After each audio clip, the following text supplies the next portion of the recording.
All right. We are live. Happy NFL Thursday. There we go. We're all in our apparel, on our gear. How's everybody feeling tonight? Football season is amongst us. We finally made it. Tone, is today really football season or is it Sunday? I mean, it's kind of such a good question. I gotta say that listen, today kicks off the season, but let's be honest, Sunday is football. I love Sundays. So I think today's like the appetizer, right? Yeah. They're bringing us a little nosh, a little something to get get us a little bit going to in Greek they say like the aniksunet tinoraxi, which means like to I wish I could think of the actual translation. It's like to whet your appetite. Your appetite to get you going. And then Sunday's like that's when you would say the meat and potatoes of the stores. This is the in if you go to Applebee's, if you go to Chili's, this is the chips and salsa. Yeah. This isn't the burger and fries. Yeah. This is just the chips and the salsa. And I equate it to, like, I'm from the Northeast, and school started after Labor Day. When Labor Day showed up, that was unofficially the last day of summer, because that next Monday school started. Right. So that's kind of what like football on Thursday is. It's Memorial Day. That's what it is, Tone. Right. Like in America, Memorial Day is the first unofficial day of the summer. Memorial Day. You know why no Memorial Day? It's my favorite holiday. Oh. Do you know why it's my favorite holiday? Because it signals football. Because Memorial Day, like 9 times out of 10, falls on my birthday. So it's a perfect kind of day off. It's a holiday. It's a long weekend. So when I was living down there, it was nice. It's always like, I always knew that was like the kickoff of summer. It was my birthday. Happy time. Back when you were younger, it was a happy time. As you get older, your birthday, the value of your birthday declines. But yeah, no, that's what I'm saying. My best friend, my birthday is on the same day as Martin Luther King's birthday. Only except he now, because it's a holiday, he calls me every year on Monday and wishes me happy birthday. We've been doing this since the 7th grade. And I asked him, I was like, yo, don't you think it's a little weird that my birthday falls every year on a Monday? Because what he gets confused is he gets the holiday and Martin Luther King Day and my birthday confused.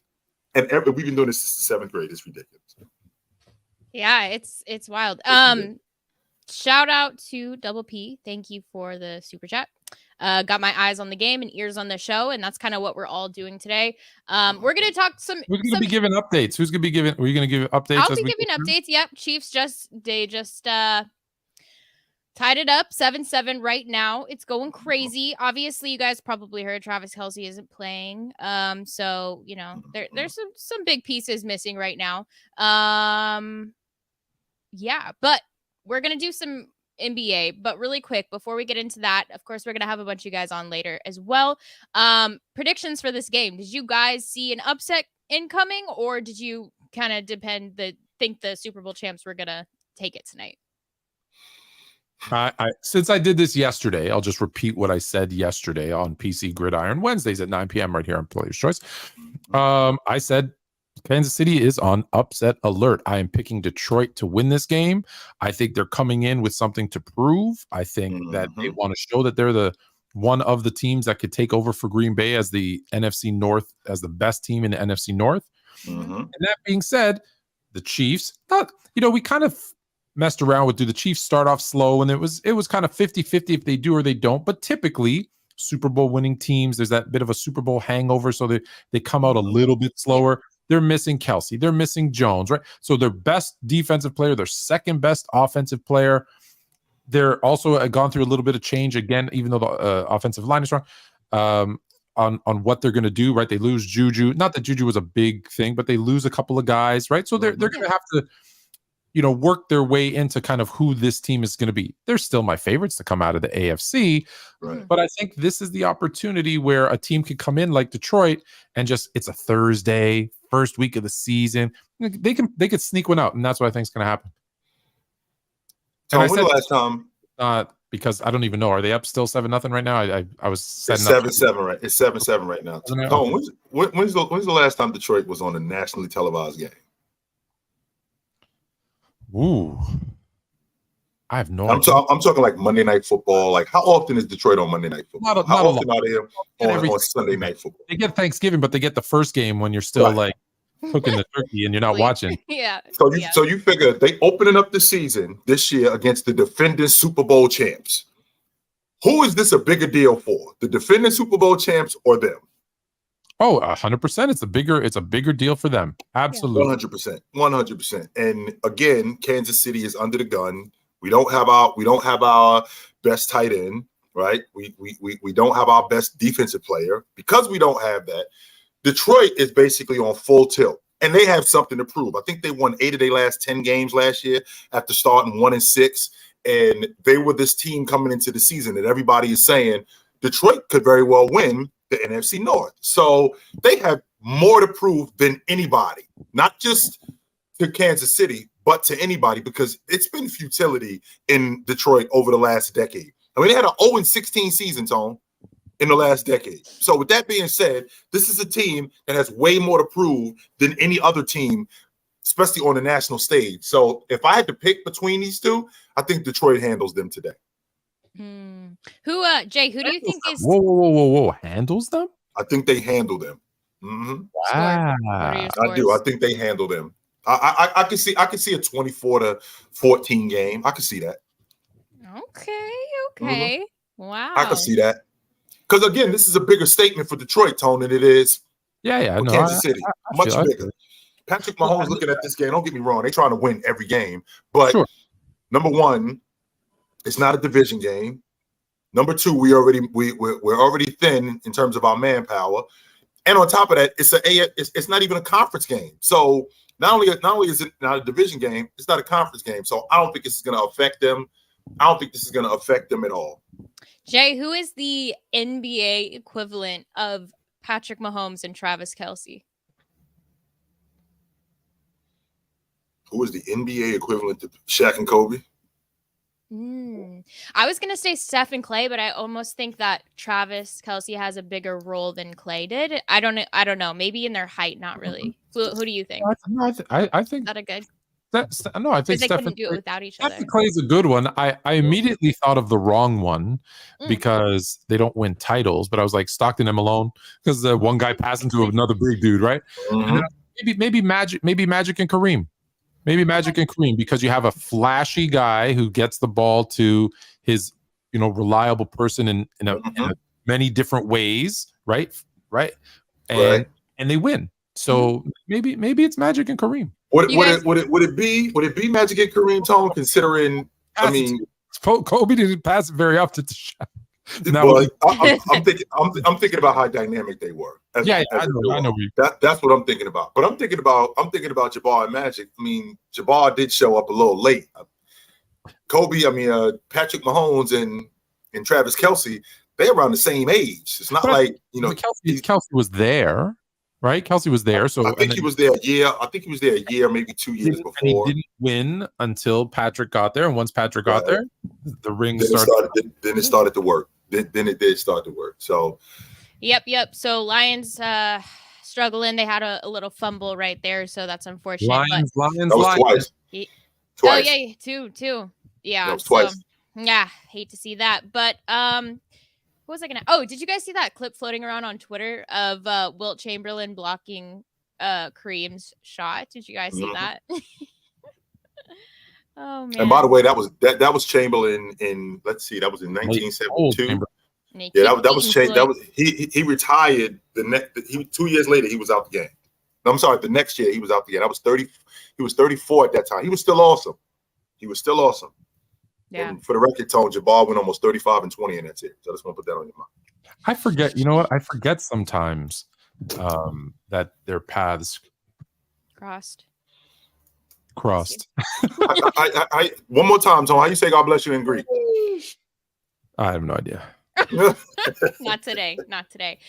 So we'll get into obviously some of the schedule for this week and some of the super chats in a little bit. But real quick, obviously there's been a lot, as the NFL season starts, the NBA season is also getting near, which I can't wait for. I'm so excited. Christian Wood. Christian Wood, Fluent, has been signed yes, to the Lakers. And I have to tell you, I don't want to say this. It makes every bone in my body ache saying this. But the Lakers are going to be damn good this season. And I don't even think it's a facade. Yes, everything still relies on kind of how Anthony Davis performs. Can he stay healthy? Will LeBron be there? But aside from that's that, every team.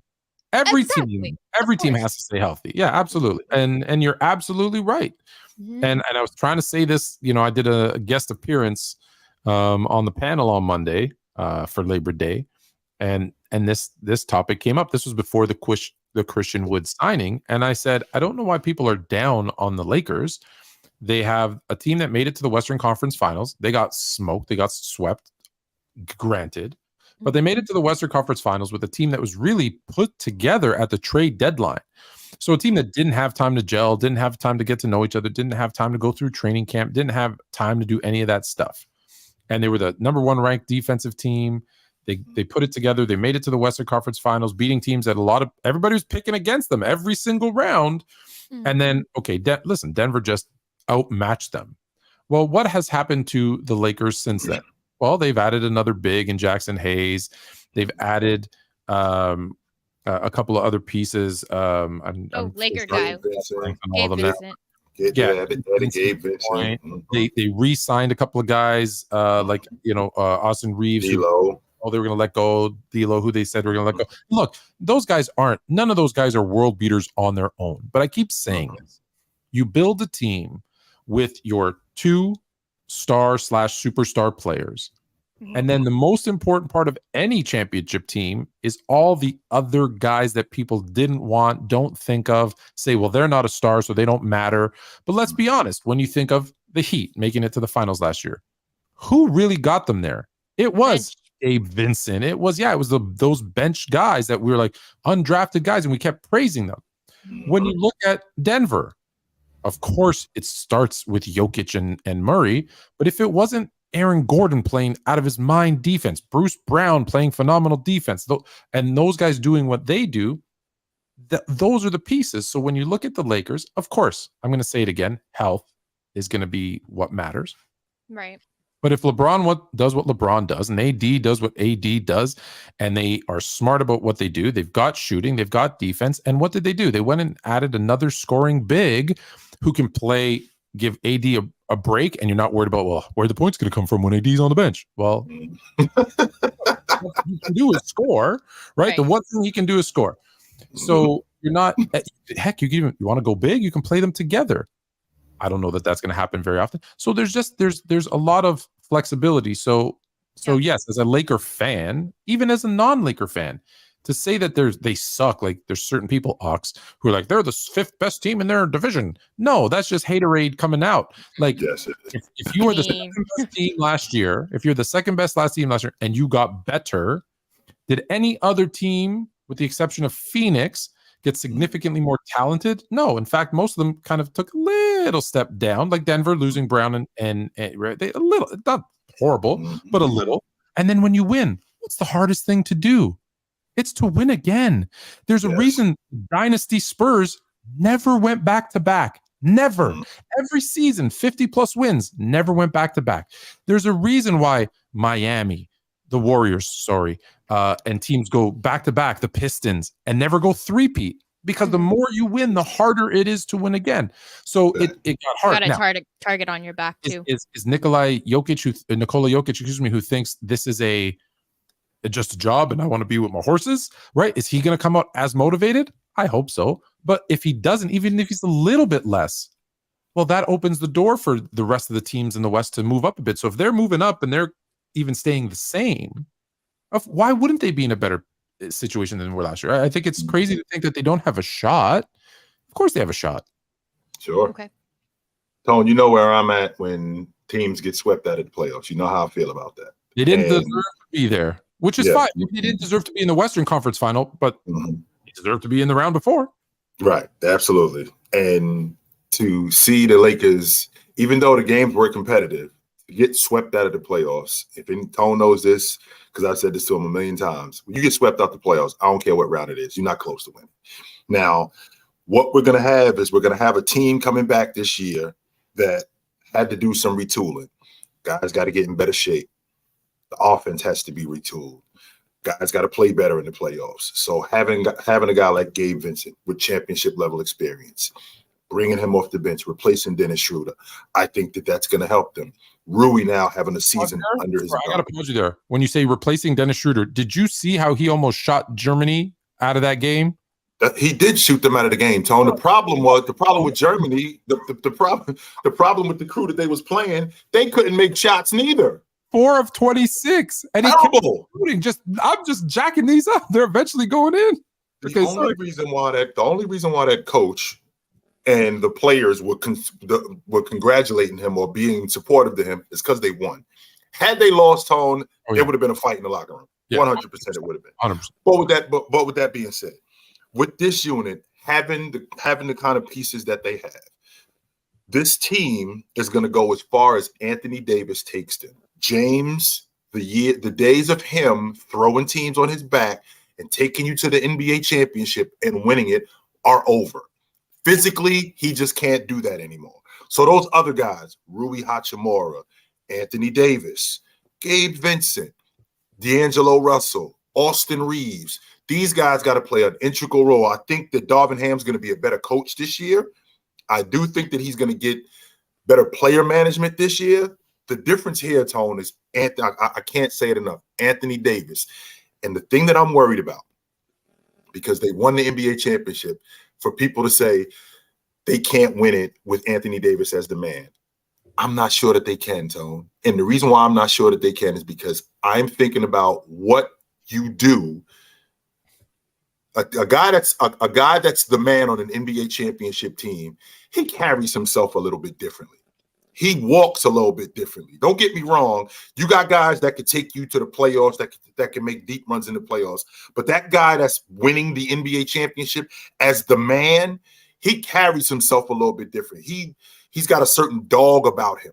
There's a reason why when Coach Black drew up that play in the conference semifinals against the Chicago Bulls, and LeBron James said, "No, we ain't running that. Give me the ball right here." There's a reason why when Mike Brown drew up this play and Kobe Bryant was walking out of the huddle with Andrew Bynum telling him, "We're not running that. This is what we're doing." They carry themselves a different way, and the crew gets behind them. I don't know if Anthony Davis has that. Hey, we're not running that. Give me the ball right here. Game over. The last 5 minutes of the game, I'm the guy. Run it through me. I'll end it. I don't know if he has that, Tone. And that's okay. And that's okay, because here's why. And a couple things. No one is mentioning at all, like Vanderbilt, Max Christie. So there's Hood, right? There's a couple other players there too. So they're very deep. That being said, to the man thing, this might just be a team that it isn't the man. It might be the men. So it might be a little LeBron, a little AD, and they kind of share that responsibility. And that might be how they get. Look, I'm not saying they're the favorites to win the NBA championship. They're not the favorites, but are they a contender? Are they definitely one of the top couple of teams in the West? Absolutely. Like, they were in the Western Conference final last year, so they didn't get worse. And then everyone's gonna say health. Of course, that's health on every team. If Curry gets hurt, if AD gets hurt, if Jokic gets hurt, like, you can run through every team and I can pick one player, and if they get hurt, forget it. So when I hear stuff like that, it's true because of their history, but that's everybody. Like, there could be freak accidents to any player. So I'm gonna assume everyone's healthy, and based on that, here's what I think. I'm just wondering, Tone, what took Christian Wood so long to get signed? Because if you just look at the numbers, right? If you just look at the numbers, he looks productive.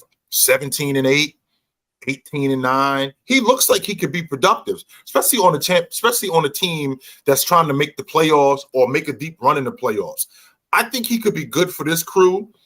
kind of like what Rui was. Like when the game gets sped up, he's really good. He's still on the team, but yeah. He looks like he could be really good in the mid post. He looks like he could be really good in transition, like stop and pop, things like that. And he rebounds.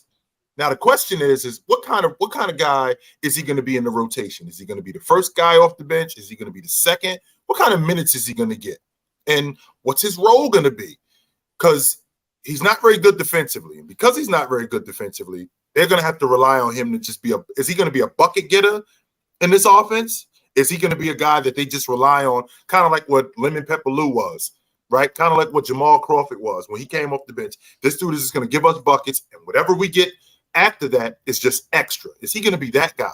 Yes. Because I'm just wondering what took so long for him to get signed. Why was it such a long time? That question I can answer, right? We all know. One, he was initially he probably wanted money because if you look at his numbers, he's a guy that should have gotten paid.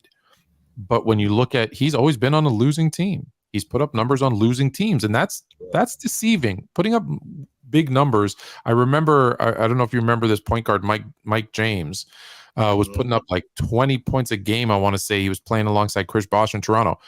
But those empty calories, bro. That's like he's eating Big Macs every meal. Like it's different when you're bad.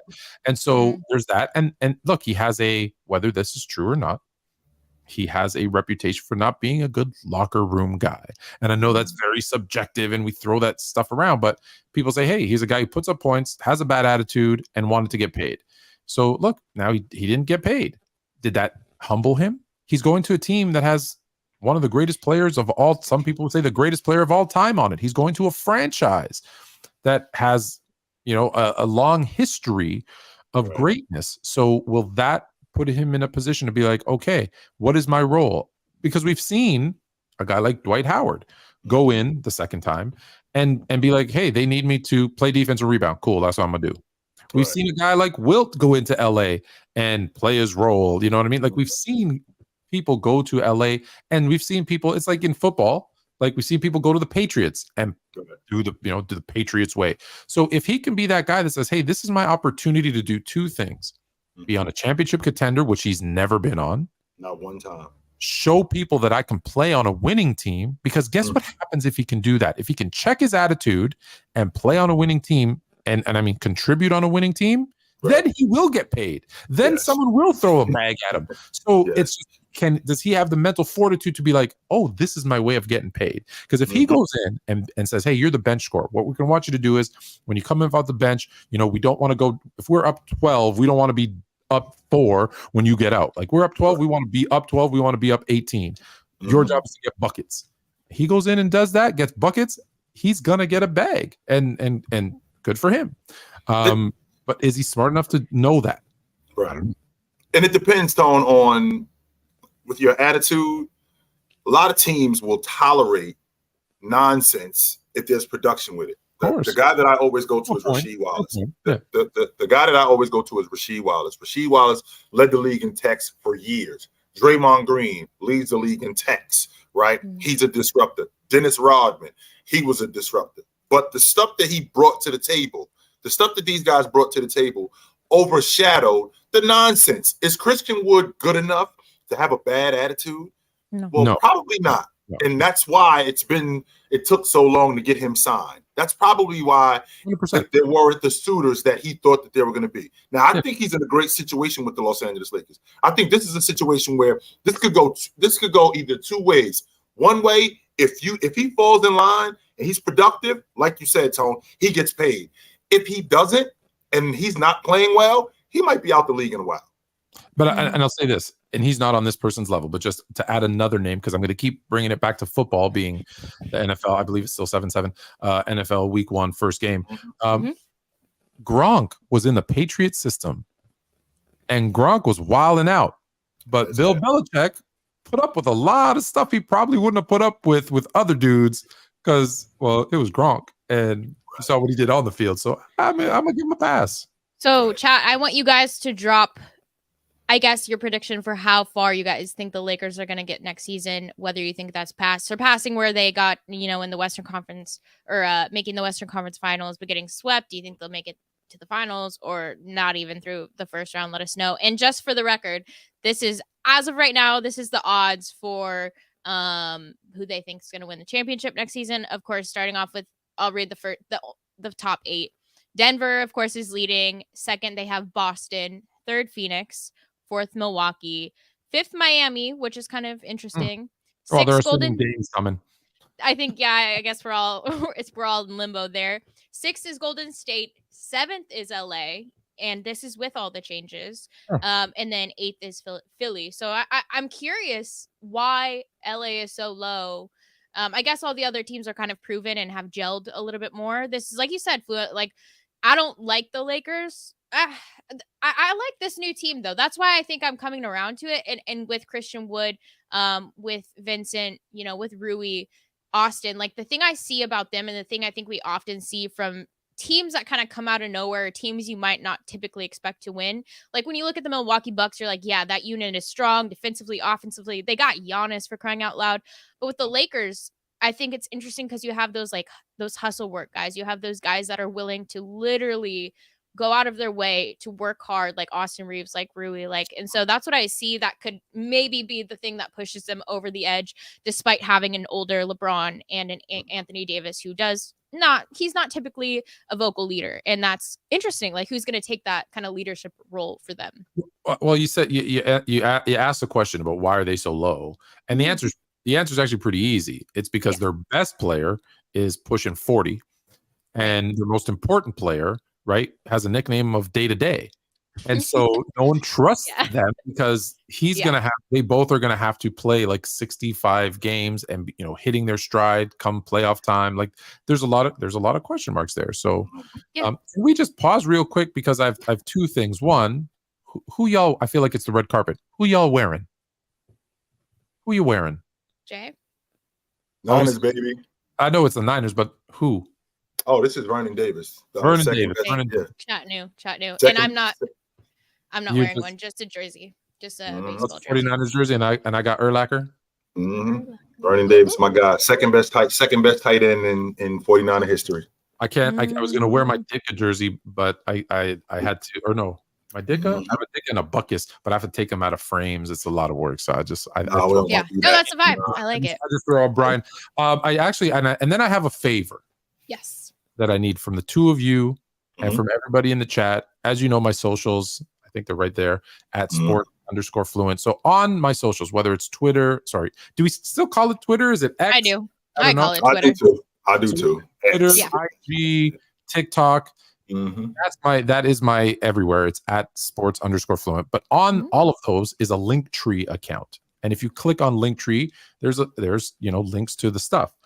So the first thing I'm going to talk about, the second thing I'll talk about later, but the first thing and the most important thing is, you remember a couple years ago or last year, I don't even remember, it's been so long ago, when I was in that pilot, that comedy pilot on Netflix. Yeah. So I always mess around with trying to be an actor every once in a while. So I was approached to this really cool contest called the Face of Horror. And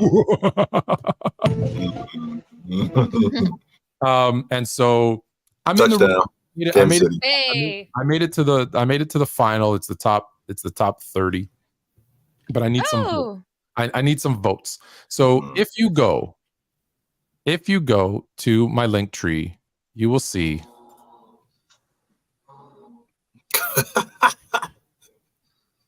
the link. Can you hear that noise or not? I don't even know. I know. You will see. You did hear that? Yeah, a little bit. So you will see the link to vote for me as the Face of Horror. So please do, because it's going to be a lot of fun. The prize, just so you know, and I'm not one to shy away from it, because if I win, this is the commitment I'm going to make. So you guys go and vote. If I win, and I'll tell you what the prize money is in a second. If I win, I'm going to take half of the winnings and I'm going to divvy it up, and I am going to share it. Like, we'll do contests, quizzes, and I will share it with the PC community, with our viewers, because I know if I win, it's because all of you guys went and voted for me. The prize money is $13,000. So I will be reinvesting what's that, $6,500 of that into the show to give away prizes. And FIFA Boy, you can ask him when you win a prize, like $50. He won on It's Fluent Top 10 on Tuesday. He was paid the next day. The second he gave the second he shared his, I think, PayPal account, because I don't have the Cash App. I think that's not available in Canada.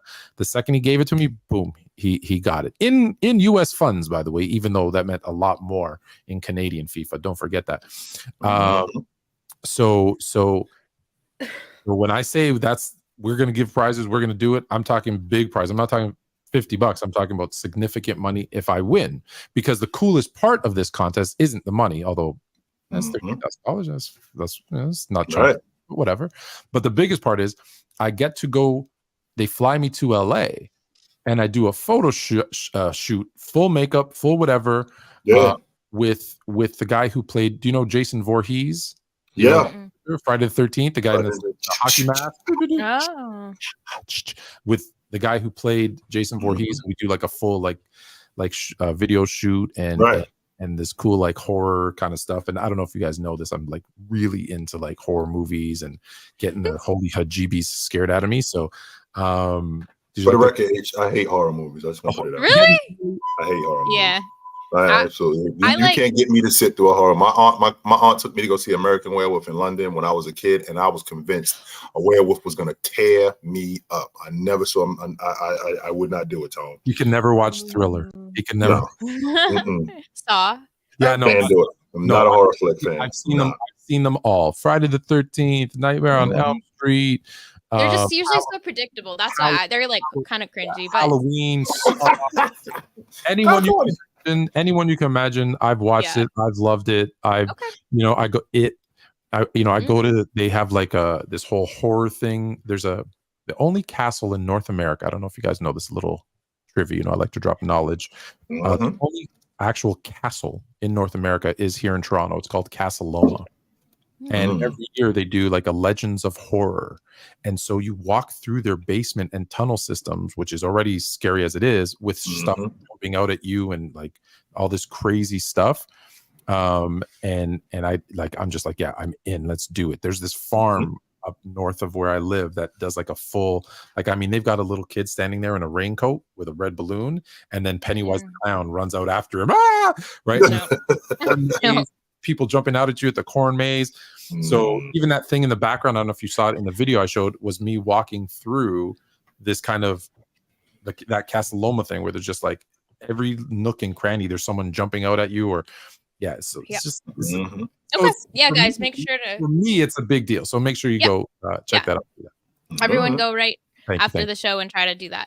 Okay, we're gonna move on. We're going to touch real quickly on Andre Drummond. I guess can we skip that? Yeah, we can skip that. Can we skip? Because I want to do something else. Yeah. Go for it. Yeah, of course. I ended up by mistake. I wanted to talk about what I'm about to bring up on Tuesday on It's Fluent. Yes. And instead, I don't know why, I just had a brain fart. And I made a mistake. And I talked about Andre Drummond. So, like that? You're going to get that a lot. No. No. Wrong. I wanted to talk about what I want to bring up right now. And so instead I talked about Andre Drummond. I don't know why. So I thought, this is actually even better than Andre Drummond, who's going to the Hall of Fame. And so I want to get your thoughts on this. What you got?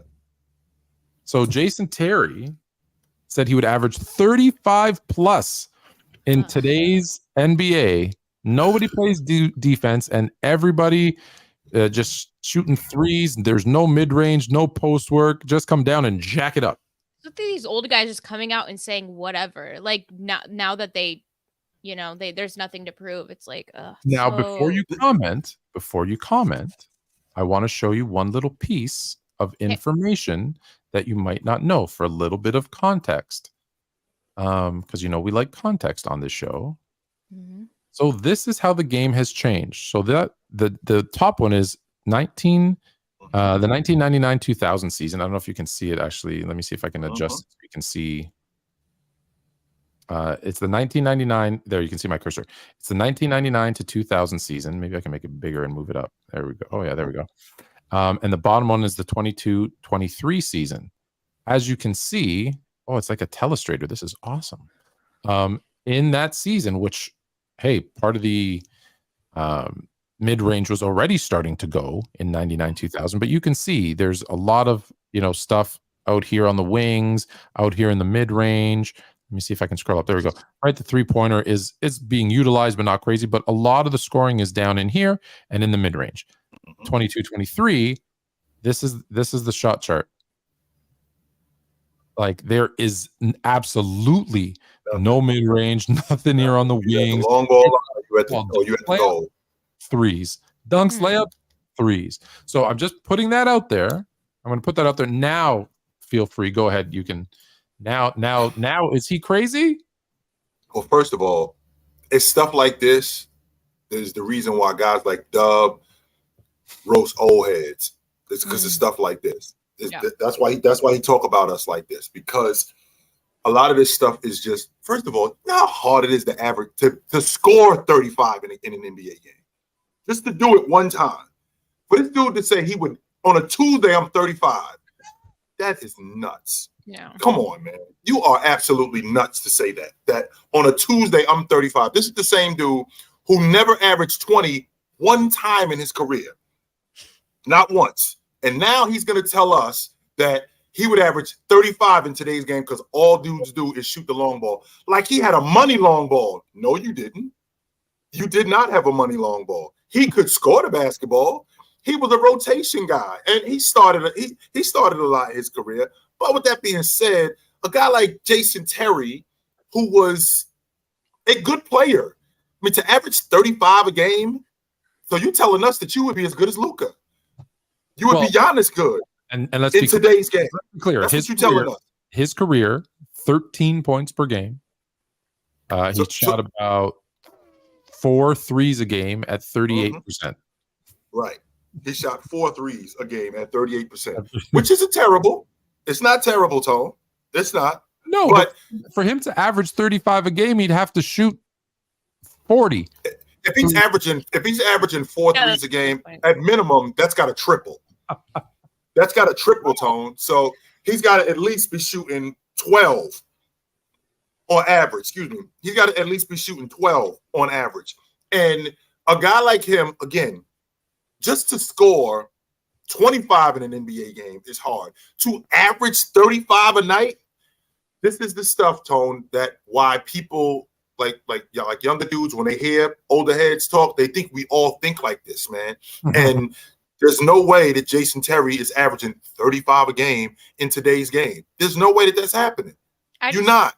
And just for the record, I threw out he'd have to shoot 40. I just did some quick math.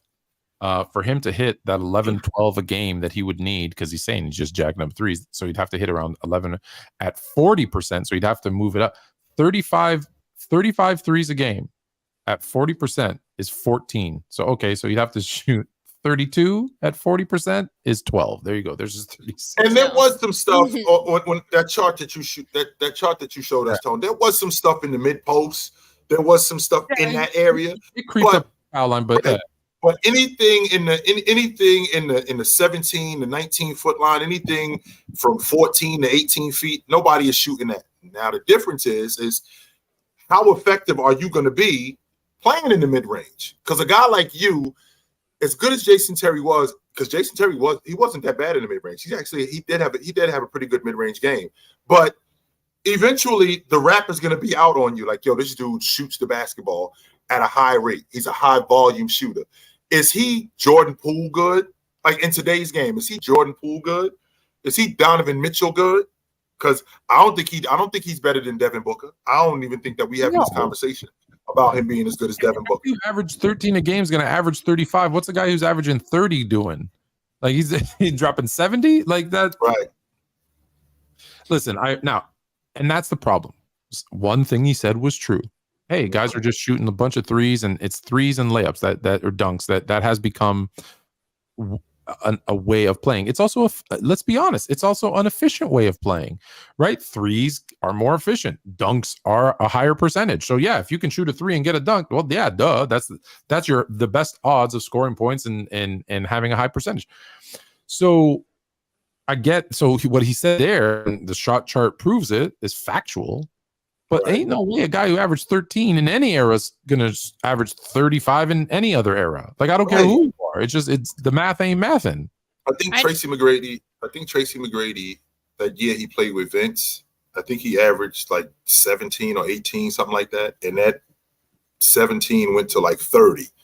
That's because he was getting all the shots. Very different scenario. That's what I'm talking about. He was getting all the shots. What team is Jason Terry playing on where he's getting all the shots? And they're good. Yeah, it's not happening. Even in Orlando, he ain't getting all the shots. Well, I'll tell you, there's one team where he would get all the shots. My U11 basketball team. Tryouts are next Friday at 6 to 8 p.m. at the the link is in my link tree. Wait, have you guys? I've always wondered, because you know how G League you have to have some certain things, but have you guys ever applied to play in the G League when you were younger? Why? I did not. Never. I got an opportunity. Jay, I feel like you should just go for fun. Like, you should just film it. I feel like you would do fine. I do have a huge announcement coming out, though. Huh?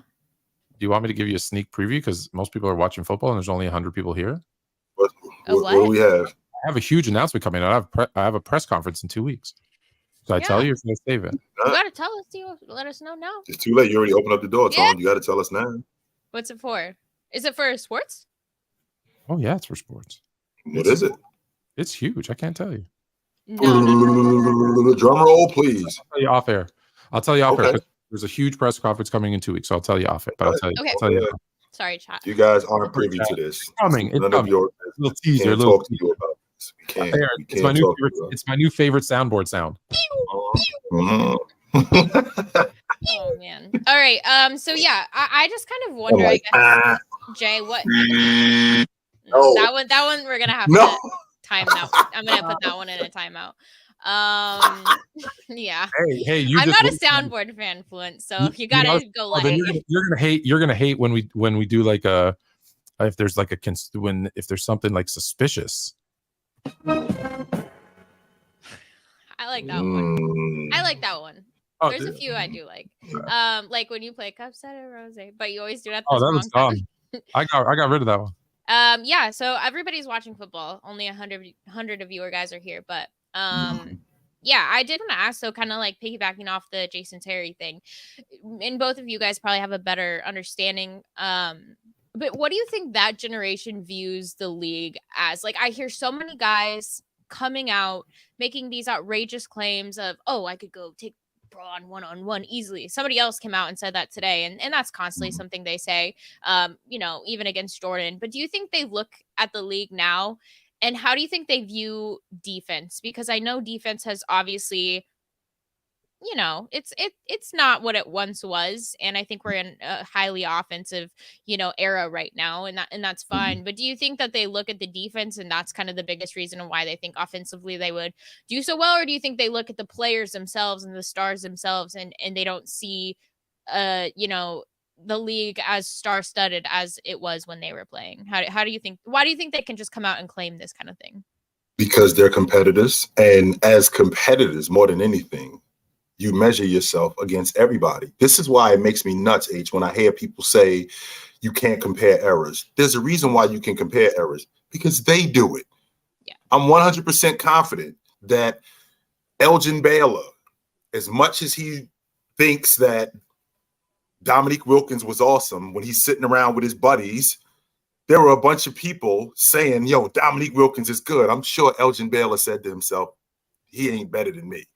And I would have loved that going up against him. I'm sure that Wilt Chamberlain saw a 22-year-old Shaq and was like, boy, what I wouldn't give to be 23 years old so I can go up against him. Yeah. Because they do it. As much as Kobe Bryant loved Jerry West, I'm sure at some point he said to Jerry West, Jerry, I would have bust your ass. I'm sure he said that. And the reason why is because at the end of the day, these guys are competitors. Yeah. And when you're an all-time great, not even an, I'm not going to have it as an all-time great. When you're a great basketball player, you have that competitive spirit, and you want to measure your skills up against anybody. So a guy like Gilbert Arenas, he's probably looking at Damian Lillard like, man, I would have loved to have gone up against him. He's probably looking at Russ going, man, I would have went after him, because that's just the way competitors are.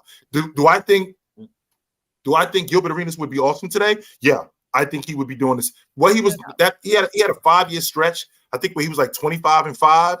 Mm-hmm. I think he'd be doing the same thing if he played in today's game, because he wasn't a distributor, he was a bucket getter, and how wide open the game is, I think he'd be doing the same thing today. There's the same thing with guys like Lajuan, Shaq, looking at the league today going, I still would have dominated if I played today, because that's just the competitive spirit of guys. So when they say stuff like, now don't get me wrong, you do have guys who embellish, like Jason Terry, who says he'd average 35 a game. They're trying to be relevant again. Yeah, I think that's a little bit much. But you do have guys who see the game from the lens that they played in and going, I could do that today, and I would be even better. I think it's the competitive spirit more than it's anything. The competitive spirit, absolutely. Listen, to become a professional in any sport, there's a level of arrogance, cockiness, confidence, right? Yeah. You have to believe in yourself to get to that level. So to get to that level, you all think you're the best. Like every you ask any player, you ask a guy on the bench, he's going to tell you, if he's being honest with you, like it's your boy, he'll say, I should be starting. If they gave me, those 25 shots a game that blah blah blah is taking, I'd be doing that. I'd be doing better than that. We'd be winning. That's the mentality. And look, to a certain extent, you have to have that mentality. That is 100% part of it. When Jason Terry looks at the defense and the shooting, right, he also forgets a lot of other things. Like the game has evolved. Players have been brought up a certain way to play a certain way. And there's a lot of rule changes that have changed the defense, what they're allowed to do, what they're not allowed to do. That doesn't mean you're going to be a significantly better or worse. I also say this the other way, or worse player than you were, because you would have been brought up with those rules too. I don't do the time machine thing where we're going to plop them in there with no extra knowledge, or we're going to take them back there with all the knowledge. I hate that, Tone. That makes me nuts. I swear. That makes me nuts. Yeah, Let's take 1962 and Bill Russell and just bring him up. And no, man, we ain't doing that. No. Of course he's going to get smoked, but that's because he didn't get to watch 40 years of film. So that being said, you got to look at people. What was their skill set, their talent, their natural abilities, their athleticism. Right. So when I see older guys and I'm like, hey, this guy was jumping through the gym in 1962, and all he did was sit-ups and push-ups. Imagine if he had some weight machines and a trainer. Chuck Taylor's, by the way. Yeah, and Chuck Taylor and a pair of Kobe Prontos, right? The Jet. To think that he would just be the same guy, that's just ignorant and people hating on the old. And in reverse, when they say it the other way, like when a guy like Jason Terry comes out and says, I can do that. No, you can't. But I will say this. So a lot of it is, Jay touched on the arrogance, the confidence, all that kind of stuff as a competitor, that they just think that. It's not true. Let's be clear. They do see the era and they think, well, in my era, I was getting clotheslined, when I was trying to get a layup. Yeah, once every 10 games. Let's be clear. That wasn't how it was played every second of every game. Once every clothesline every game. No, that's not happening. No, it was not like it's not the rough and not going on. No, they let you get away with a little bit more. But guess what? What happens to your defense when you can't do that? Well, now you got to move your feet a little bit more. What happens when you move your feet a little bit more? Oh, you're a little bit more tired. Oh, what happens when you're a little bit more tired? Your offensive game struggles a little bit. So there's all those other things that go into it. That being said, there is a level of hatred / jealousy of every old player to players today, and I'll give you a perfect example as to why. And it shouldn't be. There shouldn't be, but I'm going to give you an example. And I'm not saying he's one of them, but I'm using him. Yes, it should, Tone. Just so you know. Yes, it should. He's one of them. Here's an easy example. In 1991, who was the best player in basketball? In 1991, Jordan. How much was Jordan making that season? I think Jordan was on the books if he wasn't on the books for $3 million, it was 2.5. 2.5 million. Mm-hmm. So Michael Jordan, the clear-cut best player in basketball, NBA champion, right? We know all the accolades who he is. He was the guy in 91. Right. Making 2.5 million. I'm just going to throw some names at you who's making 2.5 million now. Dennis Smith, Thomas Bryant, Shaquille Harrison, Blake Wesley. Stop me when there's someone who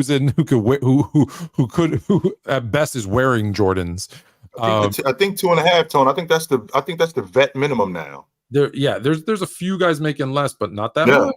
I think that's the vet minimum today. When you see that, right? So when you see and that was the best player.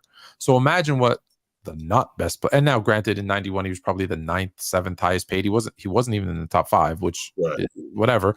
That being said, if you look at who's the guys, the guy like Jason Terry, even though he was in the 2000s, but the equivalent of Jason Terry in the 90s, in the 80s, they were making hundreds of thousands of dollars, and they are seeing guys who are at their level, right? Like Jason Terry's not averaging 35, but if you look at a guy who's averaging 15 and 5, whatever Terry was doing, was coming up the bench or starting, right, on good teams, those guys are making tens of millions of dollars. Like, man, I was born a little bit later, right? Like, I know not Shaq.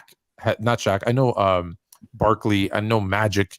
Certain guys have said, "Man, if I would have, had I known."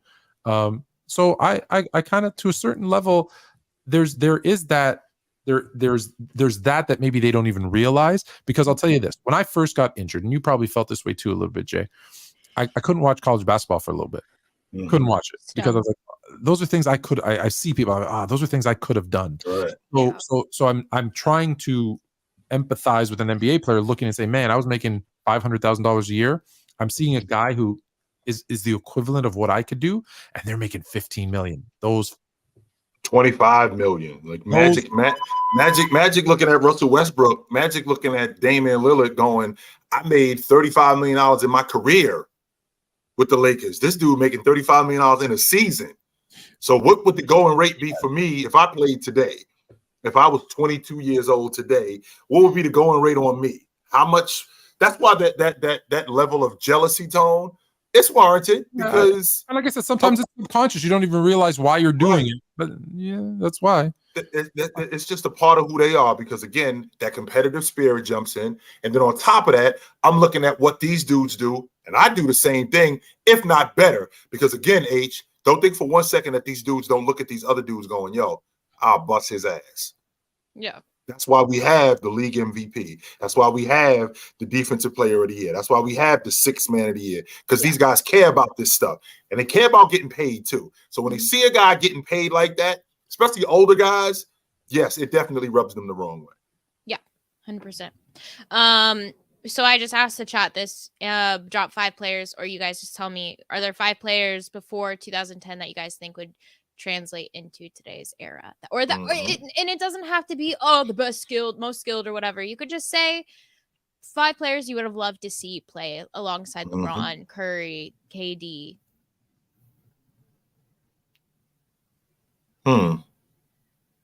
There's many guys that I see back then, that especially the best players, that I don't think that their games would translate. That I don't think that their game. I think Mitch Richmond is playing today. That's Anthony Edwards. So Giannis is playing today. Dr. J is playing today. That's Giannis. That's a bigger version of Giannis. That's a bigger version of Doc. So there's plenty of guys that played back then that are playing today, that their games are pretty similar. I think Dirk would be awesome in today's game. I don't think I'm not looking at Dirk going, I think Dirk would struggle with Dirk's offensive arsenal. He would be fantastic in today's game. So there aren't many guys. That's why when I look at the older generation and players from 20, 30 years ago, the thing that I look about with their games is I look at how their game translates with this era, just from a competitive standpoint. Like, I don't have to be the most skilled. Last I checked, Luka ain't blowing doors off with his athleticism. He's not a super freak athlete. Luka's a good athlete. Bird wasn't a great athlete. Bird was a good athlete, but Bird was smart enough to get whatever he wanted, whenever he wanted, and he was supremely confident. And as sensitive as guys are today, Bird would definitely destroy this league. Yeah, it's fun. You can go through, it's because obviously people pick on older generations, say, oh, they weren't athletic. Yeah, there's a lot of guys in this league that aren't athletic. I know there's a couple of guys that always come to mind, because I always hear this. Danny Ainge and Dan Marley. They weren't the most athletic guys in the world. No, they weren't. Right. Positioning, footwork, right? Anticipation. Those are things that if you see Luka, how does Luka beat someone off the dribble? He's not faster, buddy, but he's got better footwork. He's got, right? Those are the things that people forget. I'm on this Danny Ainge trip lately. Danny Ainge, for people that don't know, was drafted to play baseball. Obviously played a super long career in the NBA. He also was an All-American football player. So to say this dude wasn't an athlete, he might not have been the most athletic, but you're confusing the two. Right. Dude was an athlete. You get drafted into two different sports at the professional level, and you were an All-American at another. No, let's stop. And let's not leave out, Tone. Let's not leave out, and you brought this point up. Let's not leave out, Tone, that evolution takes millions of years. These guys today, they see guys running fast, and they think nobody was running fast before Russell Westbrook was running fast. Well, I will say this because there's some truth to that, but it's not as explained. So yes, evolution takes millions of years. We haven't evolved as a species to where, like, you just look at the 100-meter. It's fractions of a second, right? It's fractions of a second. So that being said, though, there are more people who are athletic because there's more people. Right, the percentage of people is probably the same, but since 1990, there's 2 billion more people in the world. It went from 6 to 8 billion. So you've got 30 years. That's it, Tone. 30 years. So the people haven't evolved. It's that there's just more of them. So yes, So I would say if you take the bottom 10%, 20% of the league, they're probably more athletic than the bottom 20% of back whenever. But the thing is that people don't want to talk about, they've changed the rules to allow some athleticism where sometimes you don't have to be the most skilled. You need to be, you can get away with athleticism. So there's so many nuances to this, but there was something that someone said, when we're talking about the jealousy, where they said, like, I forget who, Tim Hardaway Jr., I think, has already made more money than his dad. And it reminded me of something. So I just want to remind people, you can go to sportsfluent.com, and we actually have, we do studies. We do a lot of information. If you don't know, there's a blog there. Fluent revealed the highest paid father and son duos in NBA history. So we have that. They're available for you to read. It'll tell you how they made their money, who's on top of the list, etc. Hey, there was the Bryants, the Thompsons, the Currys. There's been a lot of the Hardaways. There's a lot of father and sons. And then, and I don't know, please tell me if you can't see my screen. Can you see because I can't see you guys. Yeah, we can. So this is the site. And just so you know, like, you're going to go buy this stuff anyways, right? I keep saying this. You're going to go buy NBA store stuff. You're going to buy stuff from the NFL store. You're going to buy stuff from WWE, right? If you go click on these links at sportsfluent.com, you get a deal on all of them. So you're going to buy them anyways. Right. Might as well get a deal, because saving money, that's Fluent. Absolutely. Yeah. Keep it fluent. Absolutely. And I think too, Tone, don't leave out that when you talk, I think people get jealousy misconstrued. When I say jealous, people think jealous in a revenge kind of way, like, I'm jealous of you, I'm gonna get you back, as opposed to, damn, man, like, why couldn't I do that? Like, why couldn't I be around when that was going on? Yeah. Damn. I would have loved to have been able to do that. Like, I want that too. That doesn't mean that I don't want that for you. I think it's awesome that you're doing it. Listen, I'll give you a perfect example. So Mrs. Fluent and I, our two best friends, are about, I want to say, 10 years older than us. And if you don't know, in the Toronto housing market, a starter home, like a shack, is $1 million. And so because they're 10 years older than us, they got married, they got kids, they did all that stuff before, and they bought their houses before. And I'm like, man, like, your house is twice the size and was like 1/10 of the price, and you're living it good now. And I'm like, damn, like, I just don't hate them for it. I go over and we have our, we do our thing, and they're still our best friends, and we love them to death, and we're super happy for them. And but I'm like, just like, man, I wish if we had bought a house 10 years sooner, So that's the lucky dog logic. Tell you, lucky son. Yeah. I'm not gonna hate you for it. I think it's dope that you're doing that. My brother. guess that means my house is gonna be like 5 by 5, literally. Not looking good for me. That's it. A garbage can. I'll rent a trash can. My older brother. Listen, my older brother always told me jealousy is a wasted emotion, and he's not right. He's not wrong. He's absolutely correct. But it's not to say like again, it's that lucky dog is man. I wish I would have, I wish I would have bought 10 years sooner. That was smart of you. High five, good for you. Let me figure out another way to do it. And we did. But it's just like, it's hey, timing sometimes is there's a lot of players who are like, man, if I would have been playing now, because that's what I did. I shoot threes or I do this, or there's guys, I bring up Zach Edey a lot from Utah. Man, if he was, born 20 years ago, he would have been a first-round draft pick in the air 30 years ago. He would have been a first-round draft pick. So, all right, you guys. So we're gonna transition because honestly, I gotta shout out the Lions defense. The little bit that I've been able to see, they were able to, work with the Chiefs there and stop them at on the 4th down. So shout out to them. I'm actually gonna put the link in the chat for you guys, so you guys can. We'll have you guys come on. We'll answer some super chats, and if you have more super chats you would like us to answer, go ahead and send those through right now. And if you want to come hop on, ask a question about this upcoming season, these two gentlemen, they know their thing. So feel free to come on and ask them. But we'll start off with some of these super chats real quick. Well, before you do that, can I just quickly say for the fantasy owners, how many of you have Rashee Rice and Blake Bell, who scored the 2 touchdowns for the Chiefs right now? Wow. Nobody. You probably made some money on your fantasy. What's his name? Pacheco or Pacheco? I call him Pacheco. Pacheco. It's Pacheco. But he looks like he's a little injured. Angie Carr, hey fam, what's up? Hey, also Hailey Stacy in the building. Yes. Thanks, Angie. Y'all saw Dylan Brooks getting booed overseas. Yes. You know what? I love Dylan Brooks. I love Dylan Brooks. I'm going to tell you why I love Dylan Brooks. Because everybody just loved shitting on him. Yeah. And he's this and he's that and that. But you know what? Every single one of you would love him if he was on your team. He's Danny Ainge, Tom. That's who he is. He's Bill Laimbeer. You hate him, but you need him on your crew.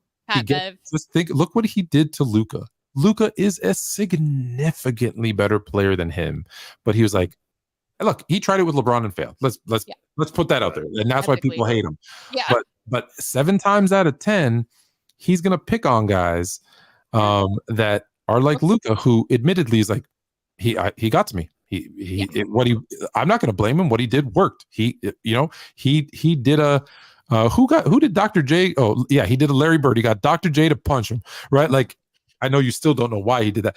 But it's those type of guys, man. Like, if he keeps his stupid shots to a minimum, right?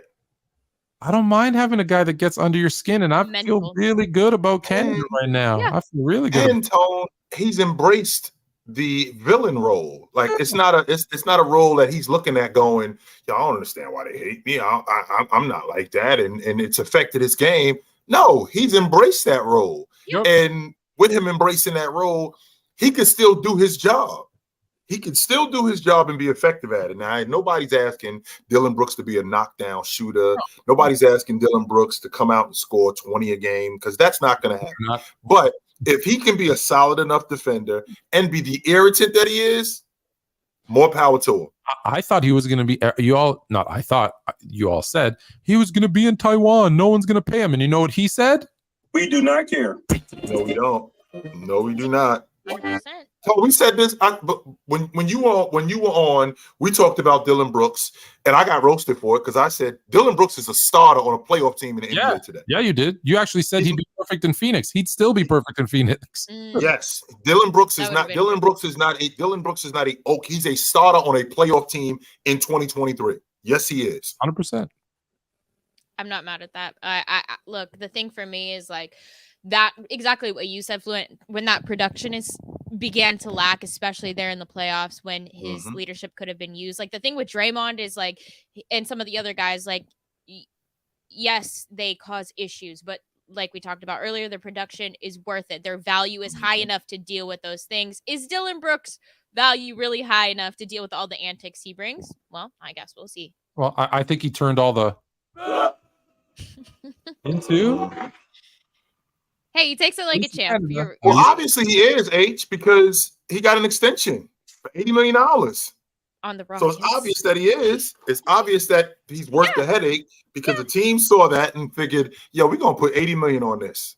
That's because wild. we need that. I know that sounds nuts. but I'm good for him. Like, get your bag. And I think he'll be great for that unit. I just think I wouldn't pay that. But I'm glad he's in the league. I mean, he keeps things interesting, keeps things fun. So, yes, he does. Yeah, Angie Carr adding Nadia to PCW female representation. I don't know who Nadia is, but shout out to Nadia. I'm glad. Oh, I think that's maybe Press Box. There's a show called Press Box, and there's a couple of. Heck yeah! Also, doesn't what's our friend's name? Claire. Claire has a show too. Yeah, Claire's the go. Yeah. Love Claire. Go watch Claire. it. You know, H. Now we got Nadia. If you know entertainment, because we do more than just sports, right? If you, PC's the place. We equal opportunity. Yeah, and we have 4 new shows this month, so keep a lookout and welcome Nadia to PC. Yeah. Tuesdays 9 p.m. It's Fluent top 10s. Yes, sir. Double P. Fluent. Better movie, Jaws or The Shining? I'll take Jaws. Easily The Shining. Wait, The Shining is I actually like The Shining. That's one of the ones I do. That's the one up in like the mansion, right? With the little twins, the creepy little twins. Yes. That movie is good. That movie's good. Red Rum. Yeah, Red Rum. Jaws did have me a little shook about going to the beach though. When I was a kid. Jaws came out. I was way too young when Jaws came out, and my I think I've said this before. My brothers are 6 and 10 years older than I am, and they made me watch it. Like they're jerks. Like they made me watch that. They made me watch. If you'll indulge me for 30 seconds, made me watch the 13th. Okay, when I was goodbye pick 6. Nice job, Patrick Mahomes. Pick 6. When I was a single digit years old, made me watch Friday the 13th. And my brother, if you know in the movie when Jason's about to kill the people in the woods, there's this sound, and my brother would come to my room at night after making me watch it, and I'm 7, 8, 9, however old, and be like, kill. You knew what time it was when you heard that. And I'm just like, the covers are so mean. That's so mean. Aww. You knew what time it was when you heard that. Aww. Okay. Thanks, Double P. Let's see. Double P again. Drop 2 to make your starting 5. Curry, Wade, Kobe, Kawhi, KD, Dirk, and Jokic. You guys got. Let's see here. We got to drop 2. So easy. Yeah, we got to drop 2. So easy. Let's see. I'm going to stick with the backcourt of Curry and Bryant. I'm going to stick with that backcourt. I'm going to stick with the front court of Leonard,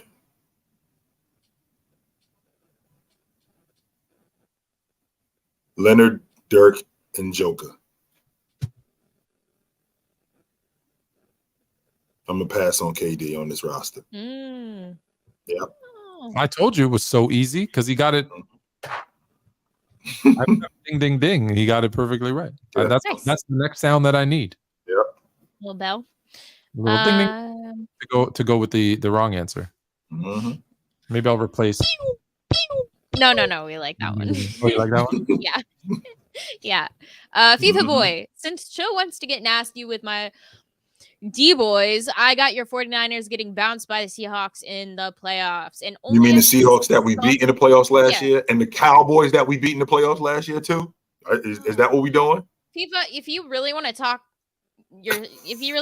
just come on. I sent the link. Come defend yourself because this is ridiculous. This is ridiculous. First and foremost, we swept Seattle last year. They didn't beat us one time. That's number one. I don't think we're allowed to bring someone on to talk about his D-boys. I don't know about chill out. We've been down that road before. After hours show. We had to do some quick editing. We almost got canceled. We almost got canceled. We almost got canceled. So we did. That's it. But we beat the Seahawks. The Seahawks last season beat us these many times, including the playoffs. And the Cowboys again are the Cowboys. So we bounced y'all in the playoffs last year, and there's no reason for me to think that, not us in particular, because we so past that. There's no reason for me to think that the Cowboys are not going to be the Cowboys again this season. Hey, I think we're going on year 28. Since we're on the Cowboys, you want to make another bet? Uh-oh. Who starts more games? Trey Lance for the Cowboys or Sam Bradford or Sam Arnold. No. Oh, the other Your quarterback. backup. Who's the backup in our San backup? Francisco? Brock Purdy? Sam Darnold. Sam Darnold's the backup. Oh, I had it right. Okay, yeah. Who starts more games? Trey Lance for the Cowboys or Sam Darnold? Well, I'm not betting against Trey Lance again because I did that with you before, and I had to. I ended up having to clean up my face to do that. So I had to clean up my face to do that. But I don't think that Sam Darnold is going to be starting unless Brock Purdy gets hurt, which it's not unrealistic, but I don't think he's going to get hurt. And I think it's more likely Dak will get hurt. How many guys play every single game? He'll miss a couple of games. That's just football. I just think it's more likely that Dak gets hurt than a young Purdy because he's worked his ass off to get this job. Dak, on the other hand, who as a 4th-round pick has worked his ass off to get his job, has been very underwhelming. And he's been injured. So because of that, Tone, there's no reason for me to think that he can't break down at some point too. Yeah, but he's got Cooper Rush. Oh, what a rush! Hey, Cooper, he put on a show last season. Can't be mad at him. Angie, Wilt would have a Snapchat/OF if he played today. Angie, he would be popping. That's for sure. The problem with Wilt is Wilt's so wild. The reason why Wilt could get away with what he got away with because there were no cameras. Like, can you imagine Wilt ain't sneaking in and out the club? Like, Wilt ain't tiptoeing in and out of hotels. So true. Like, that's not happening. Wilt is 7'2", right? So he wasn't doing it then either. He lied about that. They lied about the 100. That's why he had game and he had game. Why on no yes, debate. he did, H. There's yes, no debate. He did. That's why on Tuesday.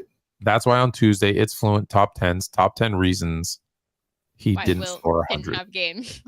He had no game. Listen, I'm not saying this. It was about that life.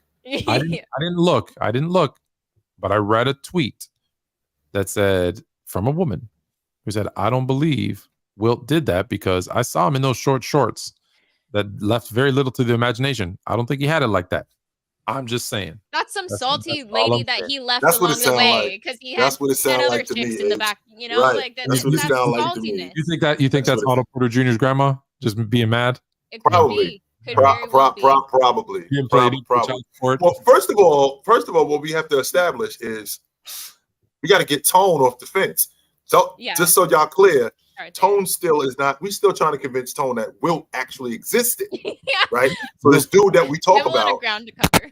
right? But before we even get into the 100-point game, before we get into the 20,000, we got to actually convince Tone that this mythical creature from the planet, from the planet alone, yes, actually existed. Because Tone don't think Wilt Chamberlain is an actual person. No, he's not. It's George Marcus who was an actual person, and then the rest was all scripted. Absolutely. Speaking of scripted, are we good with super chats? Can I ask a question? Because it looks like everybody's scared to come on today. They're all watching football, I guess.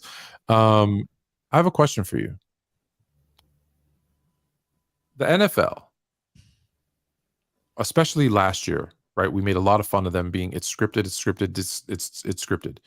Do you think it is brilliant of them, because I do, that they are now doing commercials about the script? So like almost making fun of, have you seen these commercials? I haven't. No. You haven't seen it? That's smart. Oh, they're all they stole my idea. I made a video about that last year. Oh, did you? Okay, so they're all sitting around. They're all sitting around the table talking about the script for this year's NFL season. And there's 3 or 4 different commercials where there's like Patrick Mahomes is on a TV screen, everybody, and they're going through this. Hey, maybe we should do this. Oh, maybe we should do that. And they're poking fun of it. And it makes me even more believe that they're 100% scripted and they're poking fun of it because, well, they wouldn't do that if it was true. Or would they? Well done.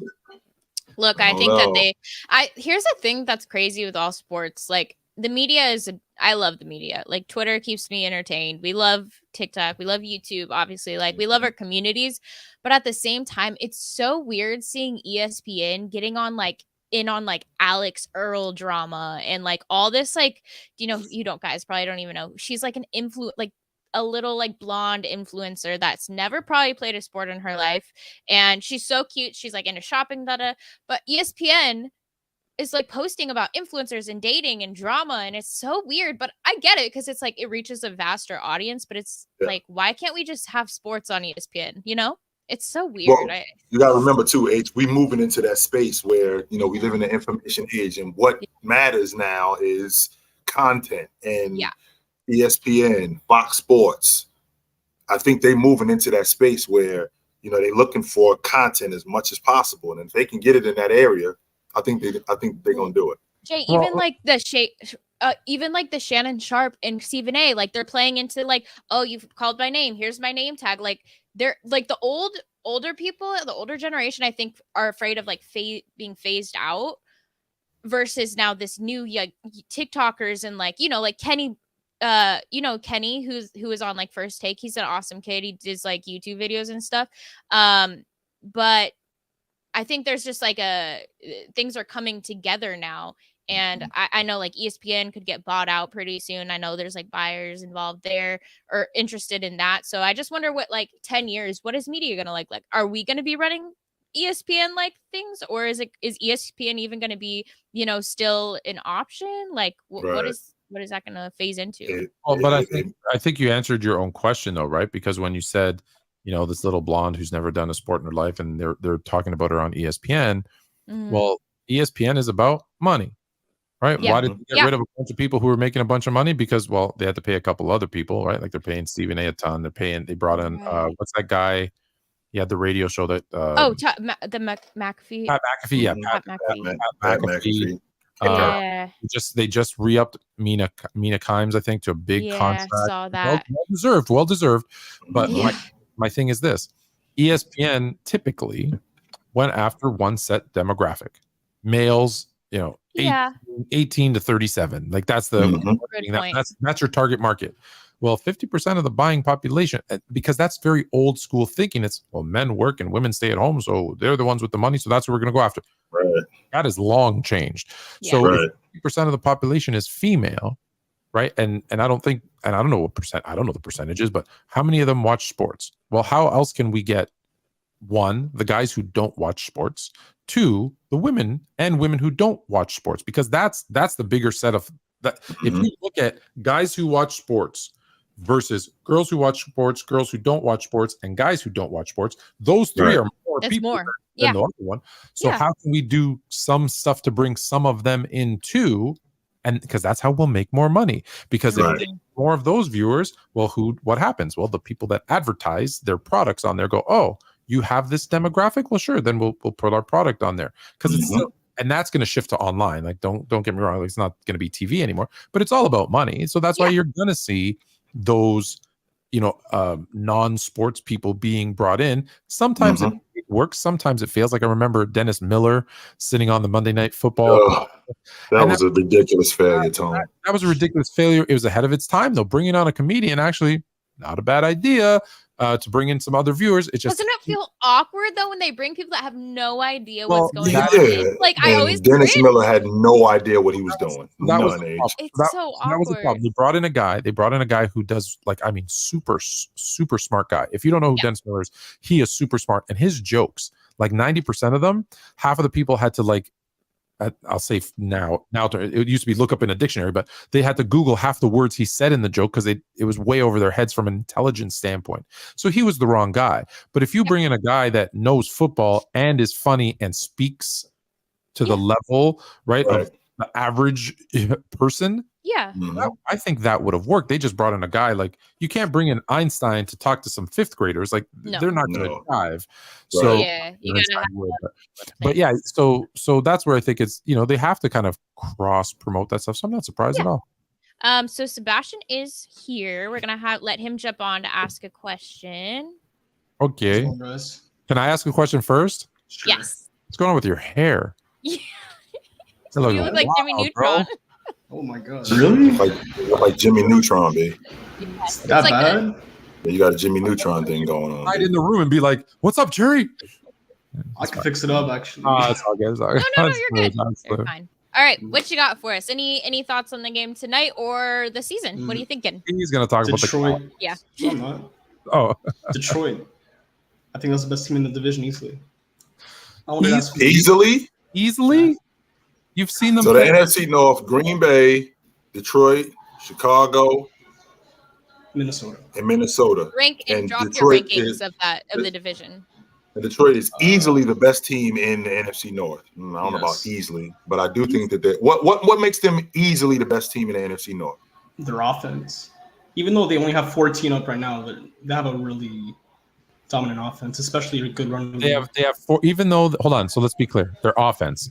So their offense has scored 7 points against one of the worst defenses in the league who's missing their best defensive player. And you think their offense is their strong suit. That's what you've seen from today's game is their offense. Not today's game, just in general, like last season as well.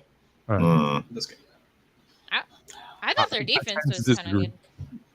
Yeah, their defense is doing really good today.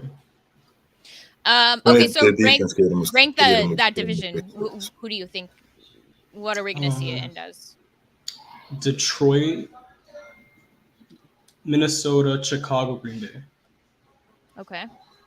Fluent. I think Green Bay is going to be a lot better than what people think. And I'm really excited about watching Jordan Love. And the reason why I'm excited about watching him is because he's been sitting behind Aaron Rodgers for 4 years. I'm 100% confident in him. 4 years he's been sitting behind him. He has to have learned something. He's not just sitting over there, just holding a clipboard, like twiddling his thumbs. No, he learned something. And that offense is tailored for his game. Aaron Rodgers sat behind Brett Favre for 4 years. The first season that he became a starter, he went 5-8. So it wasn't like he came out the gate and he was awesome. No, he wasn't. And Jordan Love, I think that it's going to take some time, but I'm really excited about seeing his progression. I don't know how good that run game is because when you got a good running back, that could supplement the quarterback and whatever deficiencies he has. Now, as far as Minnesota, I just know who Kirk Cousins is. He's proven it to me more than once, more than twice, more than 3 times. I know who he is, especially on a primetime game. You can bet your bottom dollar that he will fold up like a lawn chair. 100% I know that. The Bears are still in transition. I think they're going to be better than they were last year, but I don't think that they're going to be a legit playoff team. I think they're going to be better than what they were last year. I do think that Detroit is the best team in that division, but I don't think it's easily because I look at that offense and Jared Goff, as good as Jared Goff is, him throwing the football 25, 35, 40 times, that worries me. And Montgomery, I think that was a lateral move, getting rid of Williams and bringing in Montgomery. It's not like they now have a guy that they're going to get a football to 25, 30 times, and he's going to give them significant yards. Montgomery is better. Montgomery is a better back than Williams, though. Is he much better though, Tone? I mean, I don't really know how much of an upgrade better, it is. He's better, but he's not significantly better. Yeah. Chill, do you think Justin Fields is the best quarterback? No. Do you think he's the best quarterback in the division, or it goes to Kirk Cousins? He's not. I think it's Jared Goff, actually. Okay, yeah. Actually, all 3 of you rank the quarterbacks in that division 1 to 4. I don't get to make my division. Who's gonna? So 4 is. You can do both. 4 is Love. What is going on here? Why is he trying to put on this helmet? He already has. Who is that? That doesn't work. I don't know. What is he doing? CTE. I don't know, but anyways. So Jordan Love at 4, Justin Fields at 3, Cousins at 2, Jared Goff at 1. Took his team to the bowl game. That's what I Okay. have. Sebastian. Tone, can you get out of your fandom for just a little while and just be realistic and be objective? I know that you're a Chicago guy. No. I'm going to be very surprisingly honest with everybody. You know what? Actually, I got a different one. I got Love at 4. I'm going to go Kirk Cousins at 3, Fields at 2, and I'm going to go with Jared Goff at 1. Okay. Fluent. Drop both. The best. So when we say quarterback, all around quarterback. Yep. Not just This- right, all around quarterback. So the best Right. quarterback in the league is in the NFC North is Justin Fields, and then it is Jared Goff, and then it is Jordan Love, and then it is Kirk Cousins. That's crazy. Cousins is not that bad. Hold on. I'm not getting it off because Justin Fields, if I don't know about Love, to be honest, but if Goff and Kirk get in trouble, they're dead. They're sacked. They're done. They're not going to run. They don't have that escapability. Justin Fields can rush for just as easily 1,000 yards as he can throw for 3,000. So when you look at a dual threat, he is the one. Now, he's still got a lot to prove, but I know Kirk Cousins, if it's a primetime game, he's going to lose. I know Jared Goff is a very good mid quarterback. That's what he is. He's good. Mm-hmm. He didn't carry that Rams team to the Super Bowl. They carried him to that Super Bowl. Right. And what has he done in Detroit? Well, what every quarterback does in Detroit. So, but from a talent perspective all around, now if we're just talking passers, it's a completely different list. And Fields is last if we're talking about as a passer, but as an all around QB that, like, if I was starting a team right now, which one would I pick first? I'm picking Justin Fields first all day, every day, and twice on Sunday, and I don't think anyone argues with that.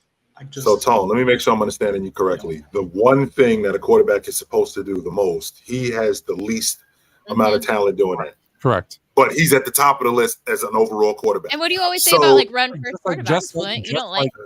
Like Lamar Jackson won an MVP. But you criticize him for that. You criticize run first quarterbacks. No, I don't criticize him. Never. Yes, you do. When? All of last season. I criticized. You've said it about Trey Lance. You've also said it. We can't win. We can't win with a run first quarterback. We can't win with that guy. You said that, Tom. I've said no one has won with a run first quarterback, is what I said, which is factual. No one has won with a run first quarterback. That's not criticism. That's a fact. No one has run with the run first quarterback. You have to be able to throw the football. With Justin Fields, who of those 4 quarterbacks is the worst at throwing the football. You never said to me which is the most winning quarterback, because that's a different conversation too. What you said is who's the most talented, who's the best. Justin Fields is the best quarterback in that division.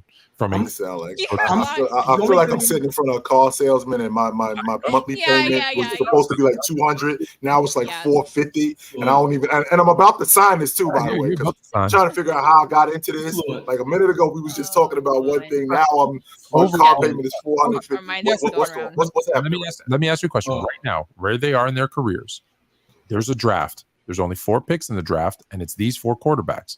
Where they are today, who are you picking first? Fluent, I was going to say, I have nothing wrong. I have nothing. Your hesitation from all of you tells me the truth. You're all picking. I'm going to be honest with you. The only reason why I hesitated because Patrick Mahomes just threw a bomb, and there was a pass interference, so I got caught up in that. But I'm not sure I'm taking. I don't know what Jordan Love is about to look like. I don't know what he about to look like. That's why I'm really excited. That's why I'm really excited about what Jordan Love is going to bring to this Green Bay Packer team. You have to make a pick. You know what you know about him. I'm really excited. I'm not taking Justin Fields over Jared Goff. I'm not doing it. I'm not. I'm not. Yeah. I'm not. Yeah. Right. I'm not taking Justin Fields over Jared Goff. No, I'm not. All right, and I'm not taking him over Kirk Cousins neither. I'm not. At this point in their careers, you're starting then you're going to be out of a job real quick. I'm probably going to be out, but I don't. The thing about Justin Fields is I don't know. I mean, I think he's going to be a really good quarterback, Tone. I'm not going to sit here and say Justin Fields is garbage. But what I'm not going to do is I'm not going to go off the fact that a guy is a really good athlete. But of all these 4 guys that I'm picking, the one thing that he needs to do at an elite level, he does it worse than all of these dudes. No, I'm not going with that. I don't think he does it worse than all of those dudes. Listen, I think you guys are going to be surprised. I think you're going to be surprised with Justin Fields because he is a better passer than they give him credit for, and he does one thing that none of the other 3 do, which he runs the ball at an elite level. And it's very interesting because he is not the same, but if you look at the trajectory, he's exactly where and I'm drawing a blank on what's the guy in Philadelphia? Jalen Hurts. He's exactly where Jalen Hurts was going into last season because everyone said, oh, all he can do is run. He can't pass. He makes bad decisions. And what did he do? Oh, he showed us pass. Jalen Hurts weighs like 100 more pounds than Justin. He does not weigh 100 more. He's like the amount of like work he put into his physical physique is one of the reasons why he was able to take on. What did he do that everyone said he couldn't do? They were calling him running back. Yeah, true. And what did he do? He came out and made much better passes once he had what? Oh, a number one receiver. AJ Brown. What did Justin Fields just get? Oh, a number one receiver. So to think that all of a sudden the other two guys that aren't, they're not, look, is Kirk Cousins, Jared Goff, and I don't know Jordan Love. I'm going to say Kirk Cousins, Jordan Love. Are they better passers than Justin Fields? Yes, but it's not like night and day. It's like here. And if you add in the running, again, and that's not a Chicago Bears fandom thing, because I'll tell you, I think the team that should win the NFC North is actually the Packers. That's interesting. Fluent, I'll be honest with you. I have nothing against the Justin Fields pick. The only thing I have an issue with is you having Jordan Love over Kirk Cousins. That's the only thing I have. I would never, ever have Kirk Cousins as my quarterback. Ever. Never. A guy that I can't trust when the lights are on? Hell no. No. The lights are always on, but when they're at their brightest, when everybody's watching. Yeah. And he's a really nice guy. He's a really nice guy, but I'm sorry, he's not. You know who nice guys are? Nice guys work at the market. Finish last. We don't need you to be a nice guy if you're the quarterback. We don't care about that. No. All right. I don't care about that. Thank you, Sebastian. All right, brother. You coming on. Good to talk to you. Thank you. Hi. Good to talk to you. Okay, we're gonna get through this last super chat. GTA Dom. Thanks for the super chat. Appreciate you, man. Best TV show performance by an actor all time. Best TV show. There's a difference between movies and TV shows. Yeah. All right. So TV shows. Will Smith on Fresh Prince of Bel-Air with his father. Solid. And his father showed up and then left again. That was pretty impressive. Best performance. Yeah, 100%. I still cry. I see the clip and I cry. Hey. That was pretty impressive.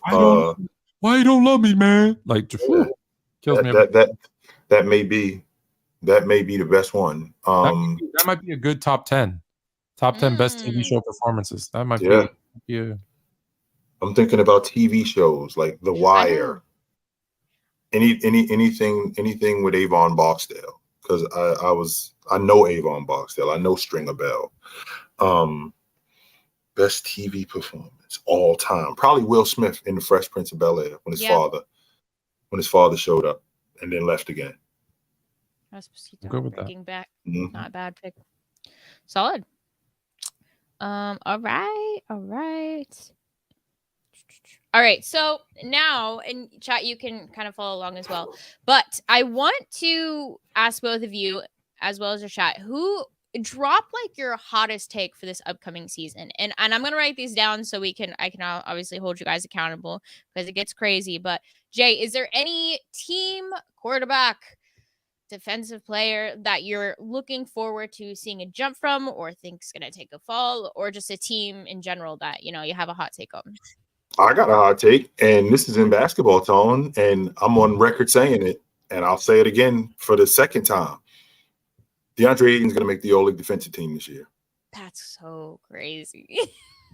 DeAndre Ayton's going to be an All-League defender this year. On what team? On the Phoenix Suns. My hot take is DeAndre Ayton won't be on the Phoenix Suns. In Taiwan. DeAndre Ayton is going to be an All-League defender this year. I'm saying it. I'm putting it out there. Will not be on the Suns.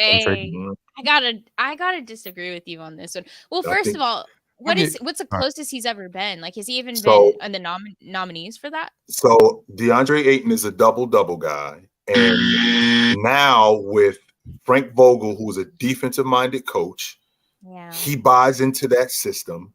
Him being the rim protector, him being the rebounder, him being the paint presence, and the rim runner. I think that's going to enhance him with Frank Vogel playing defense. I think he could be a better version of what Roy Hibbert was when he was in Indiana. I think he could be a better version of that. So I'm on record saying it today. DeAndre Ayton, I think he's an All-League defender this year. Hey. Influent, you're totally polar opposite. He won't even be a Sun. That wasn't mine, but yeah, I didn't think that would have been that hot of a take. He's not going to be on the team come trade deadline because they're going to realize very quickly they need some defenders. They're going to realize they need some depth, and I think what they're going to try to do is showcase them a little bit in the beginning, so because they could probably get 2-3 players that are role players for Ayton, because there's a team out there that thinks he is like a starting caliber center, like a number 2 on a team, not a number 1, but a number 2 on a team. There's a couple of GMs that'll believe that, and they can probably pry away. Indiana clearly does because they signed him. Right. Yeah, Phoenix just matched it, so Indiana clearly does. They would never do this, but like if Indiana loved him enough to like give up Halliburton and a couple of role players, that's exactly what that team would need. Just someone who's going to pass everybody the ball.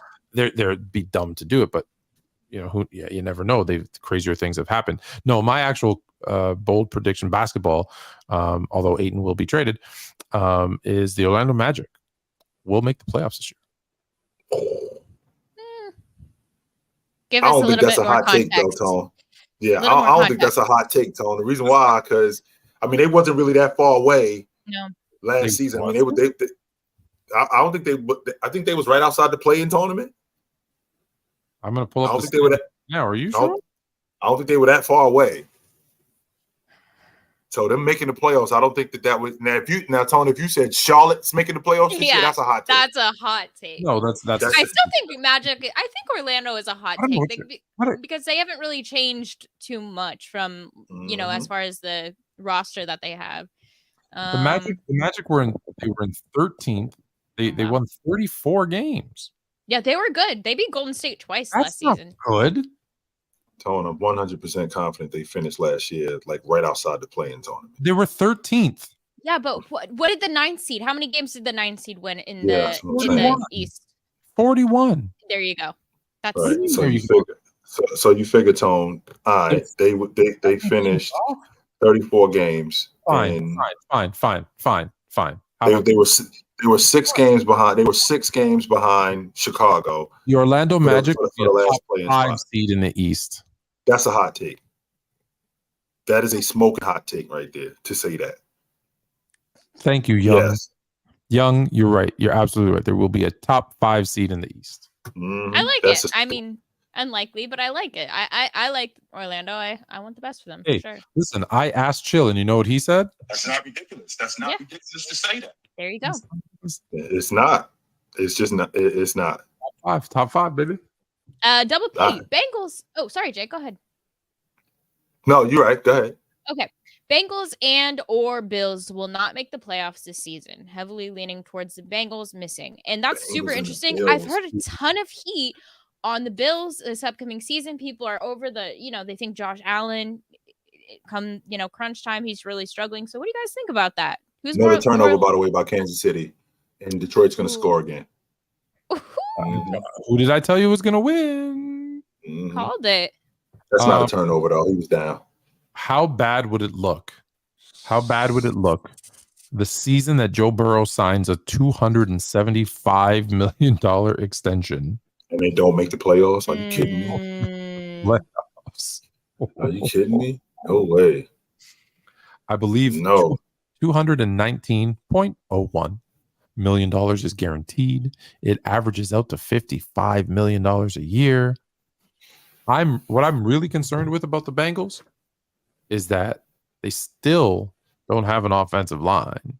Yeah. They still don't have like a backup to Joe Mixon, who's not the healthiest running back in the world. Like there's still things that I'm worried about, and they still have a lot of mouths to feed. And Joe Burrow can only take so much punishment.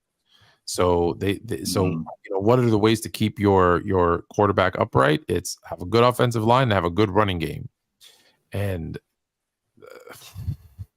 that's where maybe this prediction might come true. Tom, what if the Jets are whacked this year, Tom? Like with all of this that's going on with the Jets, what? My football prediction is the Jets will not make the playoffs. Oh my God! What? I've said it from the beginning. Myself, what if the Jets are straight whacked this year? Everybody talking about getting Aaron Rodgers and how good this team is. They're just missing a quarterback. What happens if the Jets are just straight garbage this year and they win 7 games? What makes you think the Jets aren't going to jet?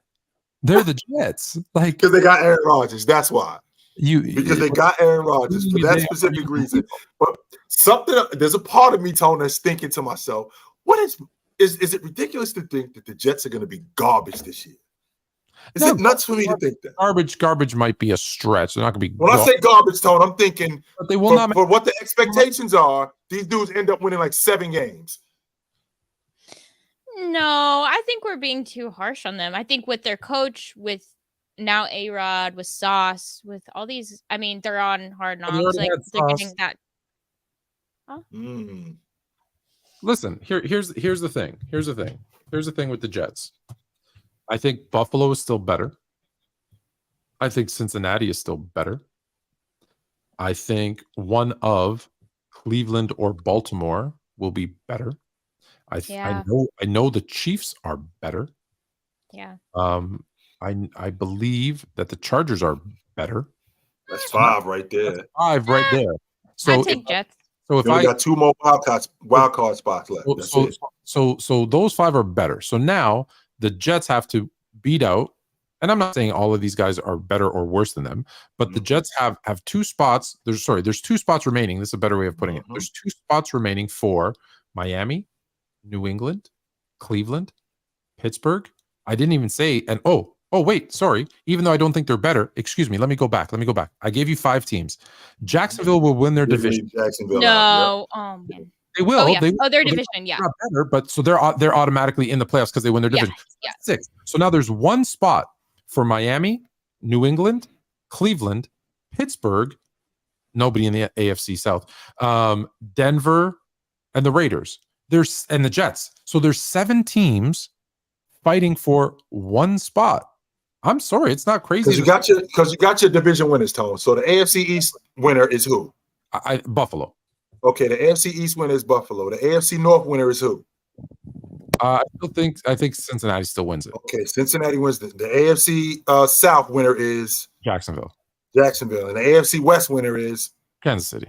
Okay, so that's 4 division winners right there. So I got 3 spots. Now that leaves out, you got the Jets, you got the Raiders, you got Tennessee, Bills. You got the Bills. No, not the Bills, Miami. I'm Bills sorry, you got the Jets, you got Miami, you got the Bills, the Jets, Miami. Yeah. Let's see. Here, I have it in front of me. So you have Miami, New England, the Jets, Cleveland, Pittsburgh, Baltimore. Forget everybody in the South. Forget Tennessee. Forget the Colts. Forget Texans. Yeah. I don't think they're in this conversation. But then you have Denver, Las Vegas, and the Chargers. That's 9 teams that could make the playoffs, and there's only 3 spots. 3 spots. There's going to be 6 people. There's going to be 6 people who don't make it that we all thought were going to make it. They can't all make it, even though some of them should probably cross over the NFC and make it because there's some bad teams over there that are going to be in it. But they're not. So there's 6 teams. To say that the Jets, let's be honest, and I know like we saw him at his worst, but if Tua's healthy, that defense in Miami, those offensive weapons with Waddle and Hill, and like that team's going to win games. If we forget, Tua was in the MVP conversation before he got hurt. Before he got hurt, yes, he was healthy, and that defense with Jalen Ramsey once he gets back, right? Like that team's good. Are they that far off from the Jets? And you know how it is. A couple of bounces one way, a couple of calls the other way. Right. Any given Sunday, it's not like anyone has it. That's why I say the AFC is going to be so much fun to watch this year because, like we mentioned, there's 6 legitimate teams that have a shot at the playoffs and only 3 spots. Yeah. But I mean, I understand. I think the Bills are for sure more proven. But you know that one game where it was like New York versus the Bills, and it was like, it was like snowy. I think it was in Buffalo too. That game was, or maybe it's, I don't remember where it was, but that game was so crazy. And honestly, the Jets held their own against the Bills, and Josh Allen has been showing. Yeah. I think people have been watching film on Josh Allen. They're starting to figure him out a little bit. How do you guys feel about their coach, Bills coach? Do you think he's the right guy for the job? I don't hate him. I don't hate him. I think they missed Dable. Right. And we saw what he's doing in New York. So I think they definitely miss him though. Like I have no issues with their, but I think they do miss Dable. My issue with Buffalo was, and until they shore it up, is their run game. Josh Allen is their best running back. I don't know. I don't know. Like I really like the tandem. They still don't have a number 1, but I like the tandem. I think it's James Cook. I'm forgetting the second guy. Oh shoot! I really like him too. I'm forgetting the second guy, and I hate it. And then third guy's Latavius Murray, but at the second, he came over from New England. Damian Harris. So I really like Cook, Harrison, and Murray. I like. Look, no one of them is going to be that guy, but three of them collectively. And if this Kincaid guy, the tight end, is half as good as people say he is in the pros, now they got another weapon at the tight end position to go again with Dawson Knox and Stephon Diggs and Gabe Davis. Like, I don't know. It's on the edge tone and the slot. I have no problem with what they're doing in Buffalo. If Von Miller's healthy, I got no problem with what they're doing in Buffalo. My issue has been their running game. That's always been my issue with them. Okay. Fair enough. Dorian Clayton, is it crazy to say that pro wrestling is a top 5 sport globally? 1 soccer, 2 basketball, 3 football, 4 pro wrestling, and 5 baseball. Well, flip basketball and football, because football is definitely, just in America alone, football is a way bigger deal than pro basketball. Well, globally. He's saying globally. Football is only in America. Football isn't even third. Football isn't even third globally. Globally. When you go to China, does anybody know who Tom Brady is in China? Nope. But they know Klay Thompson. They do know who Giannis Antetokounmpo is. They know Giannis. They do know who Giannis Antetokounmpo, right? Yeah. So we're talking globally. We're talking on planet Earth, not just in America. We're talking all over the world. Who is a bigger deal? I pulled it up. I'll give you it. So number 1 globally. This is by viewership. Okay, soccer is number 1. You're never gonna believe it. Most popular sports. Oh, wait, that's You want to know? Actually, okay, I have the wrong one, but this is the top 10 sports participation in the world. Do you want to know which people participate in the most? No. Okay. Cricket. Number two is crazy. Just so you know, for participation, number 1 is soccer. Number 2 is badminton. That doesn't surprise me. Yeah, let's do the most viewed. Let me do the most. Yeah, let's go by. That does not surprise me at all. By popularity. You're taking away a top 10 list from my show. Okay, here we go. No, it's fine. Here we go. From popularity. Okay. Football is number 1. Soccer. When we say football. Number 3.5, just so you know, 3.5 billion fans. 240 million registered players. Number 2. 240 million? Like that play, yeah. Number 2. Of all ages, like kindergarten. Globally. Wow. Dorian is clearly American because he answered as an American, because number 2, you got it, Jay, is cricket. 2.5 billion fans. What? Soccer, which means soccer has an extra well, cricket, just if you think about it, how many people in India alone? Yeah, we're not tapped into these. We really need to get on the soccer and cricket. Yeah.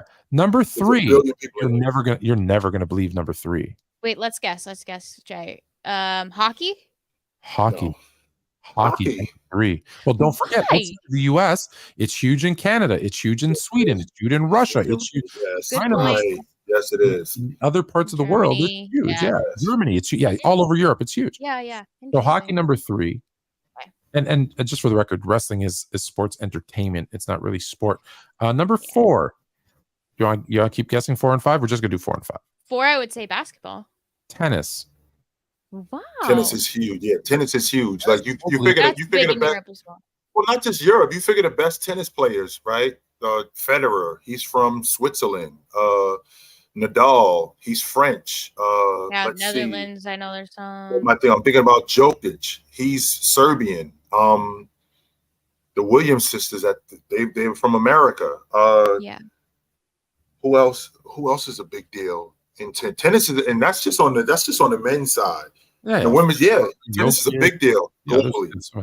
Yeah, the Australian Open, right? They have big time, which is on my bucket list, by the way, Tone. Before they put me in a box, yes, I would like to be in Melbourne, Australia, to go see the Australian Open. I want to go. I do want to do that. PC tennis, you gotta start it up, Jay. Do you actually watch tennis? I actually played tennis, Tone. That's how my daughter got here, to be honest with you, because I was trying to get close to her mother, because her mother played tennis, and I was a tennis fan as a kid. Anyway, I was a big Ivan Isevich fan. I dug dug Jimmy Collins. I dug guys like that. I'm about to blow Dorian's mind. Do you still play tennis? Sorry, I know I'm bouncing back. I got a pretty good forehand. My backhand is garbage. I got an average serve. Pickleball? I'm really good at pickleball. really good. I'm not joking. Like I've never played. What? Just hearing H voice, she sounds like she a force to be reckoned with. No, like I've played it against like old people, young people, people my age. Like I'm good. Right. I'm not gonna lie. PC Pickleball Challenge coming to a live stream near you. So number 5. Any guesses on number 5? So we have soccer at the top. We have cricket. Yeah, I'll recap and I'll give you some data because I'm going to blow Dorian's mind when I give him a stat about wrestling. So number 1 is soccer / football. Football, as my son says, 3.5 billion fans. Number 2 was cricket with 2.5 billion fans. Number 3 was ice hockey with 3.5 billion fans. Oh, they combined it with field hockey. Maybe that's why it's big. It's so high. That being said, number 4 was tennis with 1 billion fans. Number 5. I'll tell you, they have 900 million fans. Is it basketball? Basketball is number 7. That's baseball. 7. 900. What are we missing? It's not because baseball is big in Japan. Well, actually, maybe it is, Tone. How about baseball? Baseball is not. No, not baseball. What Let's sports see. are we? Badminton or let's see. Oh, what you call it? NASCAR. No, that is solely American. Is chess a sport? I'll give you a hint. There is a ball involved. What's the game? Or Jay, what's the game where you have the net? Oh, volleyball is correct. Yeah. 900 million. 900 million. Okay. So big time. They got a big time pro league in Europe. Yeah. Both men and women. Big time volleyball pro volleyball league. Let me shout out my cousin who is on the on her way to being on the pro volleyball circuit. Alia. Fire. Pro wrestling. So where'd she go to school at, Tom? I don't know, somewhere in Canada. Okay. I don't know. She's my cousin by marriage. So here, check this out. So I told you volleyball was 5th at 900 million. Yeah. Take a guess how many worldwide people watch in 100 volleyball. How many people? No, I said volleyball was 900 million. Guess how many people watch pro wrestling, as Dorian suggested here, worldwide in 180 countries? How many watch? 1 billion people. Hailey? Maybe 600 million. Maybe it's so far. Maybe that's where it ranks on the list is 600 millionth because only there's 36 million viewers globally. Yeah, I was gonna say it's not about wrestling. Not even close. On a global scale, nobody cares about. I know like 2 people in my life that like wrestling. Like 36 and 180 countries. You got 36 million people. That's it. Yeah, basically the population of Canada. Yes, that's all that's watching. Nobody cares about wrestling in Spain. They don't care. Yeah, there might be 3 guys, but or a couple of guys in a bar in Ireland. They care about wrestling. Yeah, but for the most part, no, nobody cares about it. Yeah, nobody. Surprised. I thought it'd be hard. All right, Angie. You're more fluent. Lamar. Hold on. Lamar for comeback player of the year. Lamar. Do you want me to help you? No. Yeah. Sorry. Yes, please go. Do you want me to? Okay. No, I got it. I was just trying to clear one of these super chats. Angie Carr. Lamar for comeback player of the year. Jaire for defensive player of the year. Watson for offensive player of the year. What do you guys think? For Lamar to be comeback player of the year, wouldn't he have to had? I mean, he did play the season last year. It wasn't like he missed the entire season. Well, he got hurt, but I think he was good enough to play, Tone. I think that he sat out because he was trying to get paid. True. So I don't think that I don't think that he was out because of a significant injury. If Baltimore was in a playoff space and he had gotten an extension already, he would have played. So him being a comeback player of the year, I think that's designated for somebody like what Alex Smith did, like somebody breaking a leg and then getting themselves together and coming back. So no, I'm not going with Lamar Jackson for comeback player of the year. Deshaun Watson, I can get with that logic. And the reason why I can get with that logic is because Deshaun Watson is going to remind us He used to be a top 5 quarterback, and he's going to remind us of why we should be talking about him like that again. I agree. So I think we already know, due to the script, you already know who's winning comeback player of the year. Right. We got the script. I didn't even say that, Tony. I keep forgetting. We got a script. I took a quick look at it. Oh yeah. Damar Hamlin. No. 100%. 100%. A million percent. 100%. Damar Hamlin. Is he even a starter? He made the team.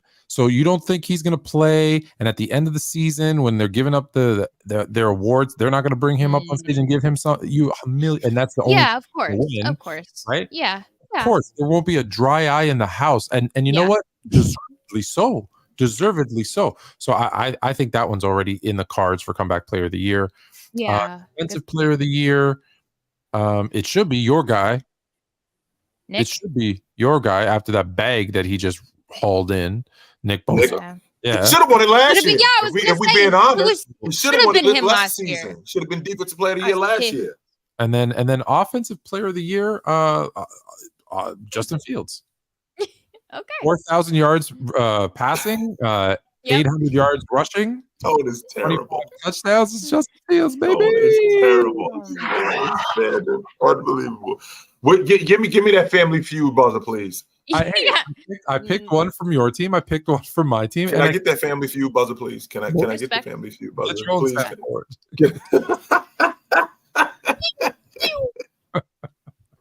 All right.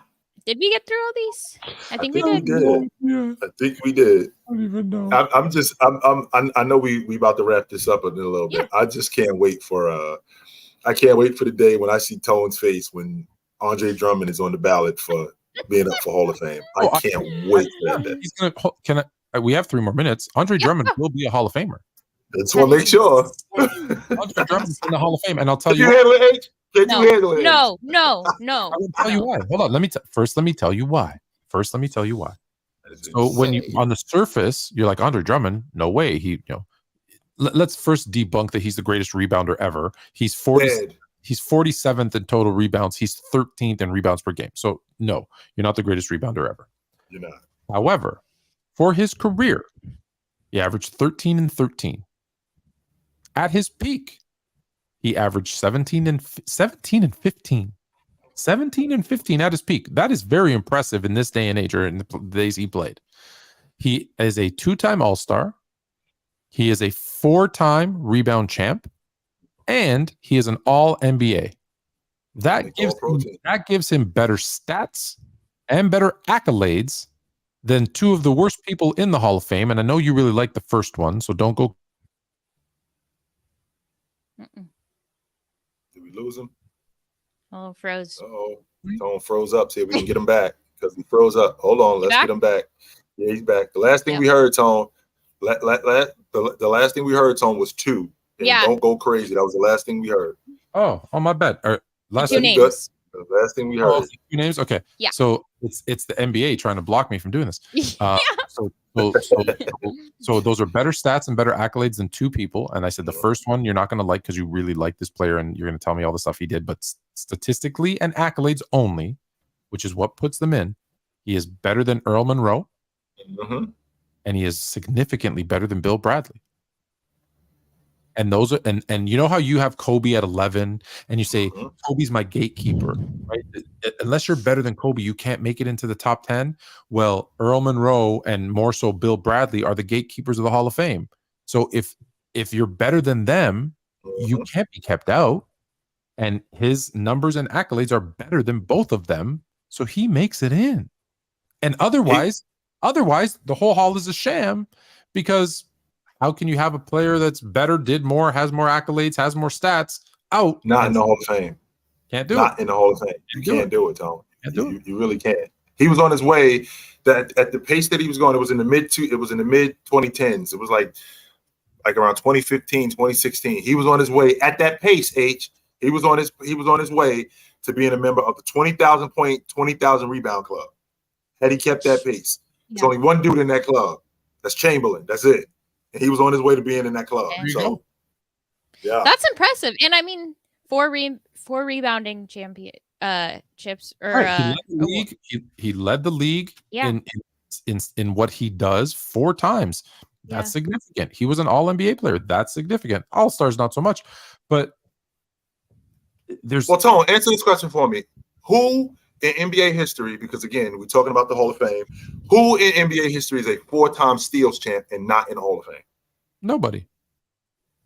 Who is a 4-time scoring champ and not in the Hall of Fame? Nobody. For sure. So if you lead the league in rebounding 4 times, it's going to be hard to keep him out. There's only one thing that Bill Bradley and Monroe have that he doesn't, and that's an NBA championship. But we say that's not that's a team accomplishment. And agreed. You can't just put it in because he has a ring. Yeah, no, I agree. Hey, Drummond, if you have a ring, come join the Lakers on the vet minimum. We could use a defensive big man. No. You guys are already stacked. Let him come to us. We could use him. Detroit just scored again, by the way. Yeah, you need some. Yeah. All right, you guys, we're gonna go finish the rest of this game off, but we appreciate you guys joining. I'm glad football season is here. It's gonna be fun. This is just the tip of the iceberg, but it's gonna get crazy this season. So it is. Heck yeah. And guys, make sure to go follow, check out Fluent Linktree on his page. If you go to @sports_fluent on TikTok, on IG, on the tweets, there is a link tree, and you'll see sign up for the U11 basketball team, and there is a vote for me for the face of horror. You have to go vote for him. But yeah, appreciate y'all. We will see you guys next Thursday. Jake, check us out. Go then. Take it light. Take it. Take us out, Tone. That means $6,500.